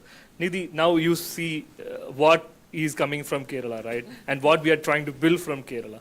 And as you're an expert in this field, can you give us some insight about how we should approach, like how indie studios, how the indie developers, what they should be and where they should be and how they should be in this gaming development ecosystem or esport ecosystem? Can you give some insight based on experience? Sure. So I think Jobin covered a lot of it in his talk when he said that we should be building for the globe, as well as we should be building for India. And a few key points to remember is that your first development is going to be all about learning, right? You will end up making mistakes. You will learn how to do things differently, and always change things around, because one thing is not working, so you'll figure out, okay, if this is not working, then how do I make the other thing work, right? So pick a project which you can deliver fast. I think one of my professors in college, right, when I was studying, said, learn fast, fail fast, right? It's very important that you fail fast so that you can learn from it and move on to build the next thing, right? So your first project should always be about the delivery and actually putting it out in the community to get the feedback, whether the players actually like it or not, or how easy it is for the players to adapt to it. Sometimes we have crazy ideas, right? Like we think because we are able to play it, the players will also be able to play it. And in that moment when the game actually goes live, and you will see, when you start seeing major drop-offs because they find it difficult to play, you get demotivated, right? My suggestion here is, don't get demotivated. That's your learning. That is where you start making things simple. And one of the biggest learnings for me as a game designer is making simple things are the hardest ever. Like, I have personally worked with children, and because I was building games for children, you have to make it so simple that a 2-year-old can actually pick it up and do that activity. And that used to, I think it's more easy for me to build complex games for large, mature audience than to build a game for a 2-year-old. So making simple things is the hardest, and that is something as a designer, if you can, master, you will be one of the best designers. But in a crux of it, like how Jobin rightly mentioned, build for the world, right? Build for the community. Pick a genre, play those games. I think before you even build, first figure out why something is working for that audience, and the best way to do it is to play that many games, right? And we are in game building. If you can't, the joy of building games is to play games, right? The more you play, the more you learn, and the more you enjoy, and that is how you will, get your audiences to also enjoy your game. Your passion will then show into game building, right? Learn from all types of games that are there. Combine random mechanics if you can. Like, I would not say for your first project, experiment later on.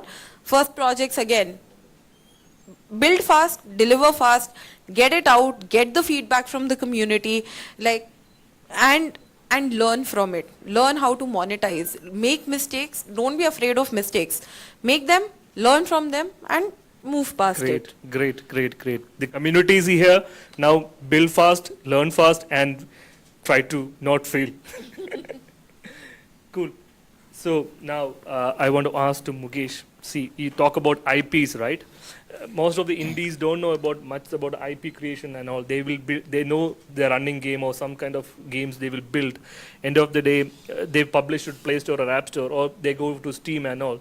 And they may not be able to plan the IPs properly. Can you tell us how you end up with a character-driven IP, and what is the driving force for that? Right. So see, we also are trying to figure out. We also had a long journey. As I said, we started 4 years back. And personally, this is my 4th startup. So there is a lot of learning behind what we are doing today.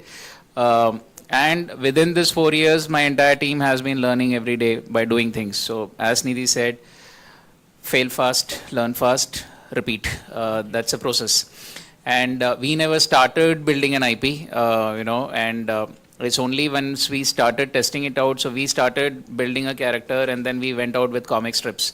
We put it on Instagram and just hoped and prayed that, okay, people will like the content. And they did. That's when we started doing research on, what do we do with the character now? Then we did the research on all the famous characters across animation, across gaming. And we figured out if you go and Google for 500 top characters, there's none from India. 1,000 most popular characters, there's none from India.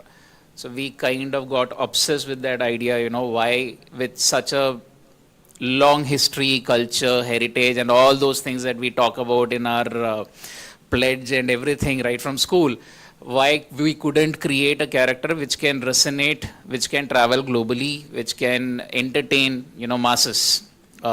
And everybody else has been able to do it. European guys have done it, Americans have done it, Chinese have done it, Koreans have done it, Japanese have done it. We are consuming all their content, but we have never really built something of our own.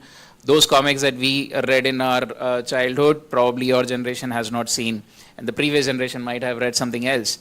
So that's how we started getting into this IP business. And as I said, we were constantly testing content. We were constantly building the community and asking the community and all that. Eventually, we found some forte in the gaming. But let me also tell you, before we went into this particular game that we have said as a dream project, we have built some 60 games. And we have published some 20-25 games. So that's the experience, and not all the 25 games have done well. Some of them have earned money, many of them have not. But it's the cumulative experience which gives us a confidence that we can build a bigger game now. And it's a slow, gradual process, as Nidhi, as Jobin has mentioned. It cannot happen overnight. You'll have to see, all those games that you guys are playing and our fans were not their first games of those respective studios or creators, were neither built in a year or 2 year time. Right from your mangas, animes also, those countries have been doing it for bloody 30 years, 40 years to build that culture, build that content which we consume now gleefully. So obviously it's a long journey, but it's fun. So, why not? So one question, when is the new game going to come out? Yeah, so this game requires a lot of effort, lot of time, lot of resources. So we are trying to go step by step. We need resources first because we are a very small team. We're just 5-6 people. And we are not doing only this game. We are trying to earn the bread and butter through some other means also parallelly.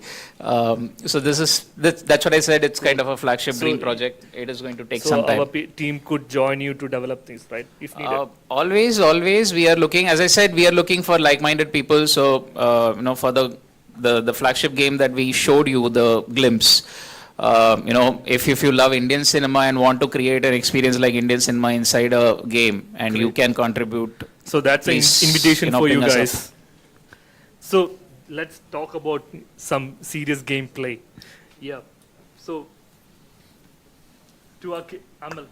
So Amal, tell me how you see the esports the Kerala in the esports map. Esports bandwidth. Yeah, it's nice to see that a lot of bodies like government and other bodies and other key people showing interest to esports nowadays. But I think we are lacking a lot of things, mainly the infrastructure. In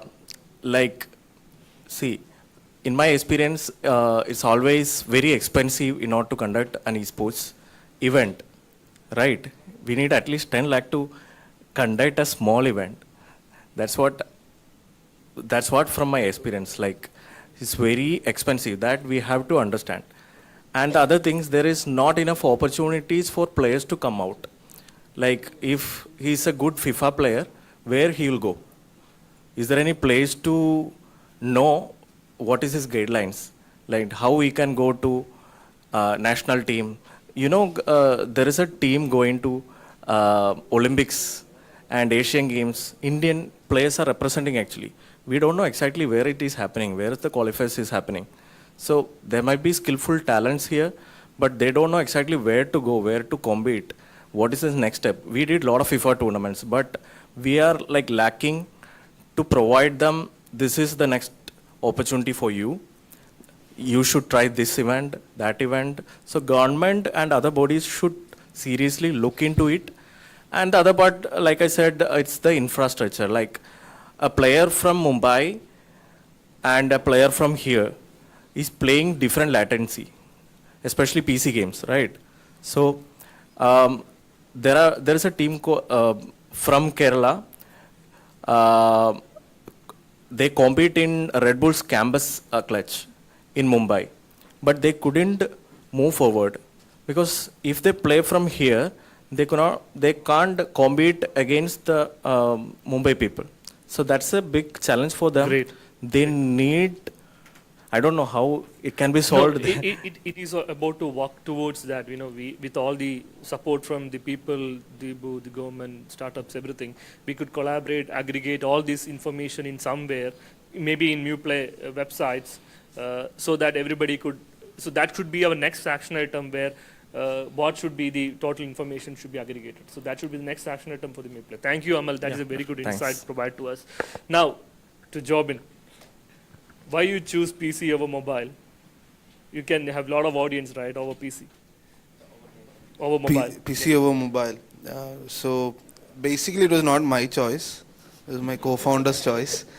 I wanted to build for mobile because there was funds available during COVID. Everybody was raising money left, right and center.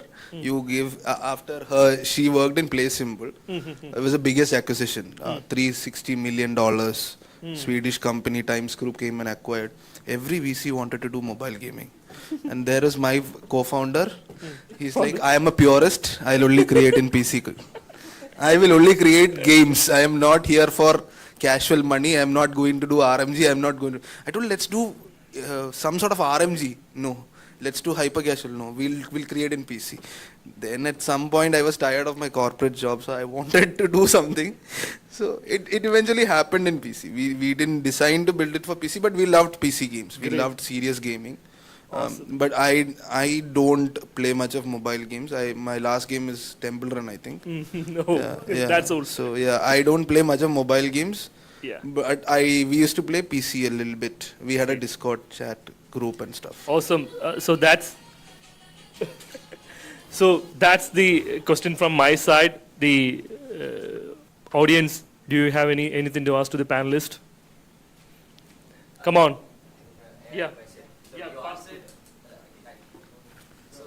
Same question, but a different thing. Why PC over console, actually? Like, if you're a purist, you would have definitely gone for console. Is very expensive than PC.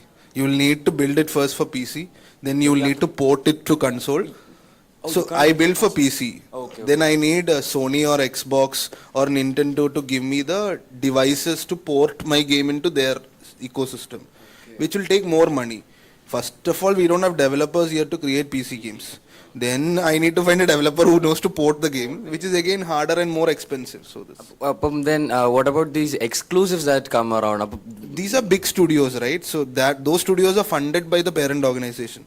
Like God of War, Santa Monica is a subsidiary of Sony PlayStation. Okay, that's good. Right. So Bethesda, who made the recent space game, Starlink. Yeah. So that they were acquired by Xbox in 2021 when their founder passed away and stuff. So these are exclusives are obviously funded by the studio. You have kind of a big budget, 500 million. And I don't have $400,000 here to create a game. So it doesn't work that way. So those are big boys, big leagues, legacy studios. Two more questions. Anybody else? Yes. Yeah. Then we will wind up. Okay. Can I know the favorite games of each one of you? Yeah, I'll start, Nidhi. I'm not much. Okay. So I love the Diablo series.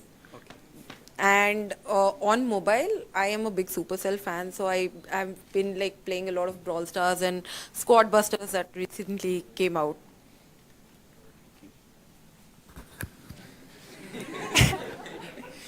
Okay, so I'm also not that kind of a typical gamer. I'm still a Mario and a Contra fan. So the classics. So I used to like story-driven games. Donut Country, that is one of the big nice game which I played recently. because my friend told me that that is a good one. You try it. That is a kind of a game we should build it. So Donut Country was the one game, and apart from that, Pathless from Annapurna Studios. So I like Annapurna Studios a lot because they create awesome games. And one more genre, I do follow Habby. Habby is a great studio from Singapore. They have draw and defense games, so I like draw and defense games the most. So that's other things.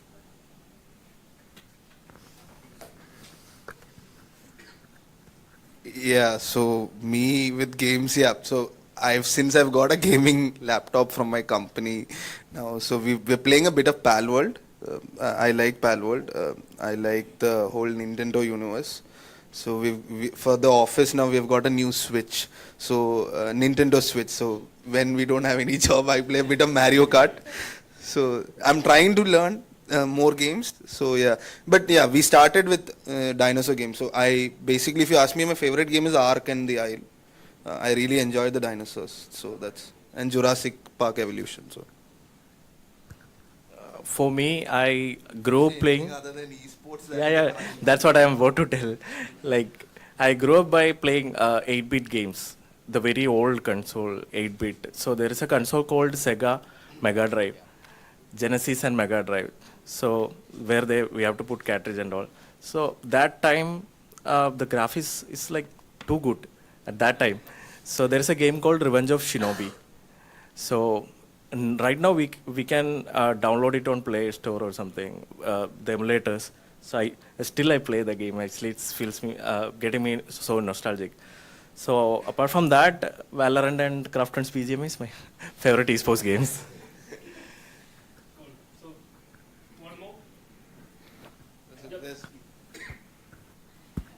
We have many distribution channels when we build a game. We have mobile, laptop, console, VR, or XR space is also opening. As a game developer perspective, which is the most good place to start? Or we can try of exploring a product with can be distributed to any of the channel, or emerging like XR will be more possible because there is the less crowded place, and mobile will be the most crowded place, thus there is less possibility. What are your take on that? So from an incubator point of view and from a development point of view, I would say that pick a project that you are comfortable in your development area, right? PC console generally has a larger scope, whereas on mobile you can build small, quick, dirty games to experiment with, right? So that way, like building for mobile is, I wouldn't say is easier, but is quicker because you can pick up games which are of smaller scope, I would say. And this would, ideally I would like to reiterate the fact that when you are doing your first projects as part of your learning, pick up projects which are essentially, you can deliver on. You as a developer can finish. That, with that mindset, I would say pick a project. If you can do that on PC, like you can probably build a web game also, right? Web games are easier to build comparatively when it comes to console building or anything. But the idea should always be something that you can finish in a timeline that you've set for yourself. So console or platform will matter later when you start monetizing and things like that. For your first projects, or you do just for the learning of it, you can pick a project that you can deliver on, and based on that project you can decide which platform it is. I would like to add some point there. So regarding the distribution, it's mobile and all the distribution channel almost saturated now. It's about how you bring your game to the top level or top 10. So normally we do as a Till Labs, when we develop game, we will start contacting with the Play or App Store or anything, and we'll pitch the game and tell them that this is the game and we want to do showcase as their showcase event. There is one option that we can bring the games to the top, because if you are publishing by yourself, bringing that to the level is very huge task these days, because you have to do a lot of cost per customer acquisition. So it is a huge now. It's called cost per installation, CPI. and you also have to test your level. But to do and make a successful game by doing investment on CPI is huge. So apart from that, what we do is like we find publishers. There are a lot of publishers out there who want to publish on mobile, PCs and all. They have marketing funds. So as a creators, we create very good game, and we will have a certain KPIs to make. So we will make sure that that KPI is achieved, and the publishers will invest fund to market them, because you need almost 60% of the funding of entire game to market it properly. 40 is for development, 60 for marketing. That is the most round happen. In some cases, you can build and post to a community, and that become viral. Some cases it works, but all the time, either you choose a publisher, or you have to showcase your game in bigger events, or you have to collaborate directly with the App Store or Play Store or Steam to showcase. Maybe you will get some traction. At the end of the day, investing, marketing, or buy your users is the only way to bring your apps to a next level and keep the users' retention. That is the biggest word we use. Like, we want to make sure that player, if you buy a user or you bring a user to your app, they install it, they play it, make sure they stick to your game by make sure they have a minimum retention, like the playable time, there is no bug. You should make sure that the game is such a way that they are interested. So you will get minimum retention to keep your life go. So that is the only way to make sure your distribution is successful. Choosing a platform, it depends upon the game and type, which genre you want to focus, Android, iPhone, or US market, Brazil, depends upon that. So publishers, or market yourself by using huge funds, and understand the KPIs, and also understand your players. That is an important factor for your marketing. That is the only thing I could add. Anybody else want to add it?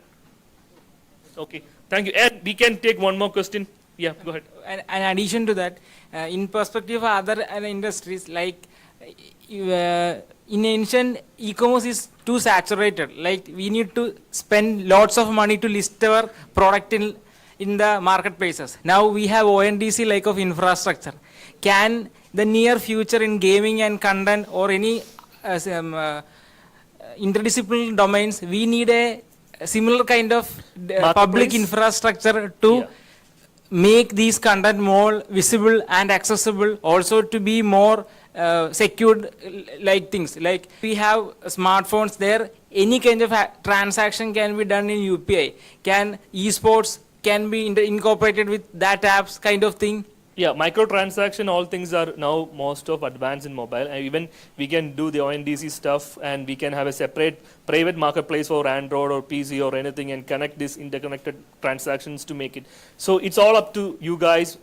You can build your own platform with all the open source stuff and provide the APIs to the developers so they can integrate and publish on your platform as well. So there is a huge chance and potential to there.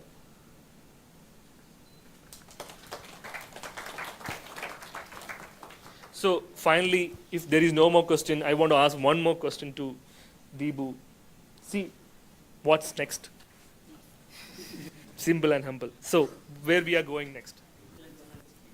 So as you all know, MuLearn is not just some events. We always have a continuity.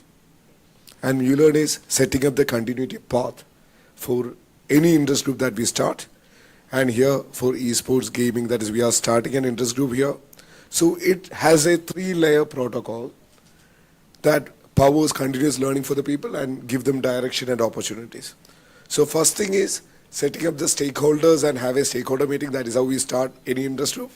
And that is what you have seen today. Different types of stakeholders in the gaming industry is here. And then we actually form the think tank group. Think tank group is the representatives from these different people. They decide to meet every month 1 hour to see what is happening and plan for what should we do next. So I request all of you and bring more people to the think tank group and decide on the time and location. It will be an online meeting. The day, for example, first Saturdays or first Wednesdays, the gaming community think tank meet. Second one is deciding on the learning path towards opportunities. That is what he rightly said, like in the gamers, that is, they do not know like where to go, right, how to step in. So what we do is, like, for each interest group, we have a learning path there might be different mind maps that we say, like, from this, if you choose this path, this is where you go. And so establishing this thing and some learning materials or connects to the place where they can go and learn. So it is not about creating courses, but like those who have courses, they come there and do that. And I think Tilted U is starting with that learning materials and all those things, yeah. But moreover, proof of work is the key. Not just a course and a certificate. That is, what should they show public that can be peer weighted to state that they have attained this thing. So we have to decide that think tank group, discuss on the learning path and decide what is the proof of work. Just to give you an example, if it is in web development, we say like they have to go and make a tea shop online and make a website and make it live so that people start using it, where you gain your karma points.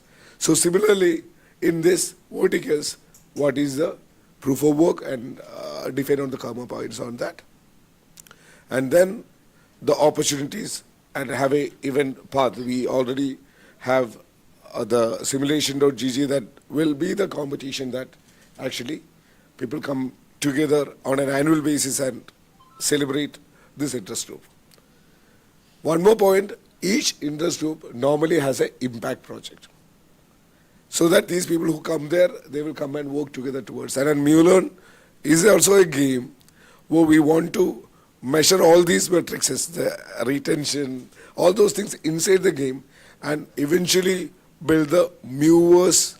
That is the 7th level where the people come there, gain karma points and reach, where they currently get access to jobs, currently get access to investment as well as gig works.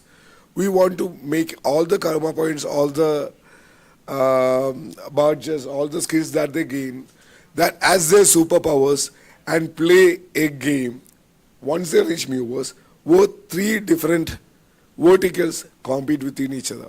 One is the creative clan, which all these things comes under. That is, there are a set of creative people, students who actually level up and get there. So they form there as the league. Second one is the coders. Coders is the second league. They gain karma points and all those things and reach there. And third one is the makers. Makers are the one actually who actually do IoT, robotics and all those. These are the 3 different verticals that we broadly classify. So the aim of the people who reach Muverse will be to build their clan by helping them learn their area and get there. And we want actually to build a game in that which they use these karma points, use these activities as their powers to compete between each other. So that is the game that we envision as the Impact Project. And coming years, I hope like that will be one esports game that we actually conduct. And people cannot reach there without, it is not just like simple game, it is just like creating value for themselves and setting the career path through the Muverse game. Great. It is a great vision, and all the best, and we will together will do it. Thank you. So just decide on a day that all of us can. Sure. It can be a Saturday or a Sunday or a working day. Sure. Just We will. decide and find this, and we will arrange our time availability based on that. Sure. So, if there is no more questions or anything, shall we conclude? I invite.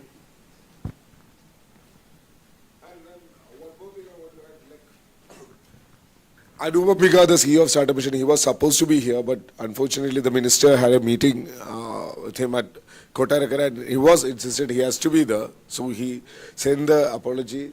And then like those who have came here to meet him, that is, we can connect to him online. But we have Ashok Kurian Pajnikaran representing Startup Mission. I just want you to have a word before we officially conclude. Yeah, Ashok. Thanks, Devu. I was telling Sarju sir that this is for me. Something he is trying to cooking up. So great to see a great crowd and definitely great people together. Great work, Nikhil and all the other people. So I represent Kerala Startup Mission. I am part of Kerala Startup Mission. So itrayum game develop cheyan vannavaranno enikkariyilla, but great to see you people together. And from Startup Mission's part, we will be very glad to support each of you. Even it's a gaming part or if it's a coding thing, so any creative stuff you bring to the table, we will try to help you to scale that, let's see major games come from these meetings or something like that. May not be or maybe, but let's see. All the best. Thank you.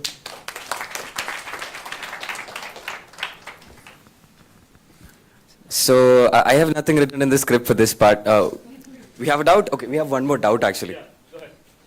Thanks for buying me time to make a script. You're welcome. Hello. Yeah. This is a very interesting concept to bring this to our college. So even if students who are members of MuLearn or others who are maybe willing to join MuLearn, they might not be so technically upfront, they might not be willing to get started with this. So if I bring, like Deepu told about the gamification factor, if I bring this to my college, my campus, so I can get more students to join MuLearn and also the gaming community. As far as I know, there are plenty of students interested in gaming and all. So how can I implement this on a college level to bring all these things, all these technology and resources, everything to my college? And taking an initiative, maybe a campaign, perhaps not just in my college, in my district. So like if my college is in Thrissur, so if the people or the resources are arriving from Trivandrum, it can be utilized for one whole week in all the campuses across Thrissur. So sort of a campaign. And can we do something like that to bring it forward? And by when can this initiative be brought to life? Your name? Suleiman. Suleiman, it's a great thought. Sorry, Sinan Suleiman. Sinan Suleiman. Yeah. Right. It's a great thought. The same way we are thinking it. So we, basically the governing council of this MuPlay.gg, Jaden and a lot of people are thinking about how we can, come to colleges and form MuPlay.gg community there. How help them to learn how to develop games, how to play well, competition, everything. So definitely you can be in touch with us. So we will definitely help you to get this sorted out. And we have a group, WhatsApp group, and you can collect the information from Jaden, and you can join there. You can ask this question there. So we will dedicatedly put some 2 or 3 MuLearn, interns or the fellows to help you to set up everything there. So all this can be possible, and it's a great thought, and we will be there to help you out. Deepu, you want to add anything? Yeah, basically, we will have interest group. We will have the there will be a dedicated place in a campus where these people can meet and do things. And there are certain activities that is coming on the way where we could start the campaign, for sure. Yeah. Thank you so much for the response. And one more thing, on the last Permute is the annual event of MuLearn, where we define what we plan for the next year and also celebrate what we have done.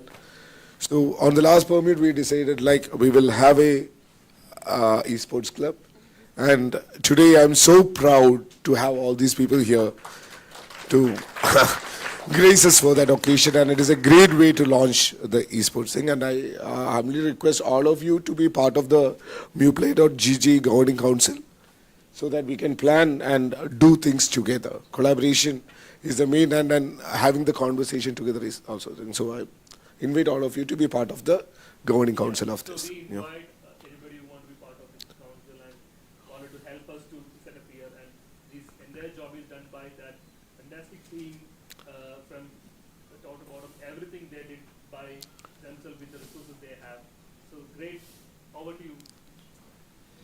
Let me just summarize what Play.gg actually is. If you want to play games, Play.gg is letting you play more games. If you want to sell games, Play.gg is letting you not just sell the game but the idea. If you want to build games, Play.gg is where you go to learn, to connect and to build a game. And with that, I would just like to give a small shout out to a guy who came here just because I said, we are having a lot of big people come here. He's in 10th standard. He's an avid gamer. He plays games a lot. He's still playing a game because he doesn't understand the political things happening around. So we all are like that. Even when something happens to us, we keep gaming. Gaming helps us hide our emotions. Gaming helps us change our emotions.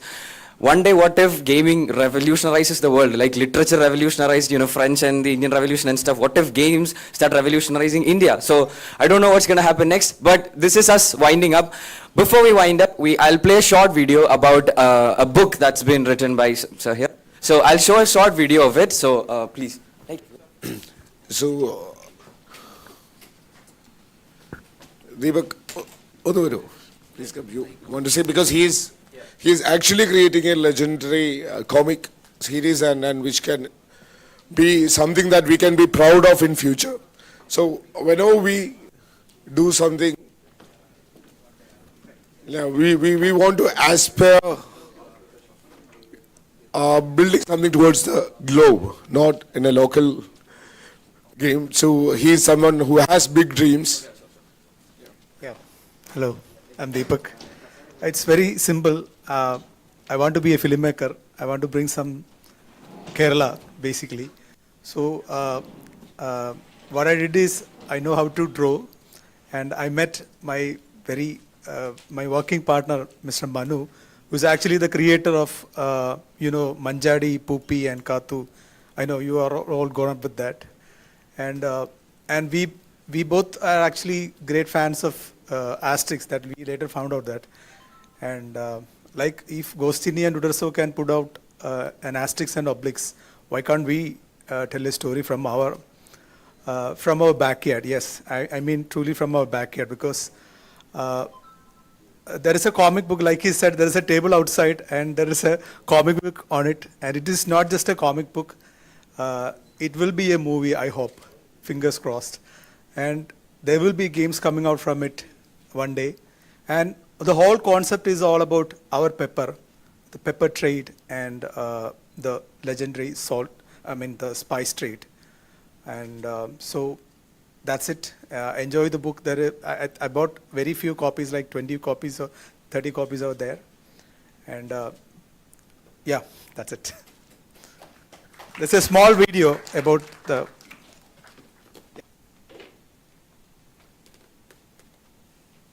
1450. A war broke out. 1450. A war broke out on the high seas.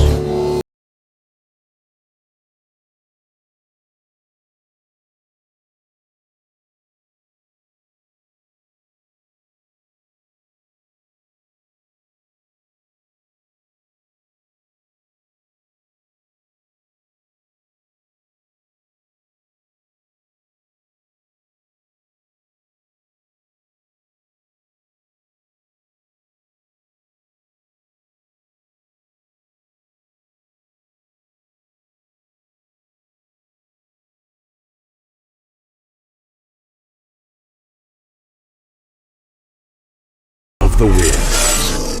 The Legend of Ahmed Ibn Majid.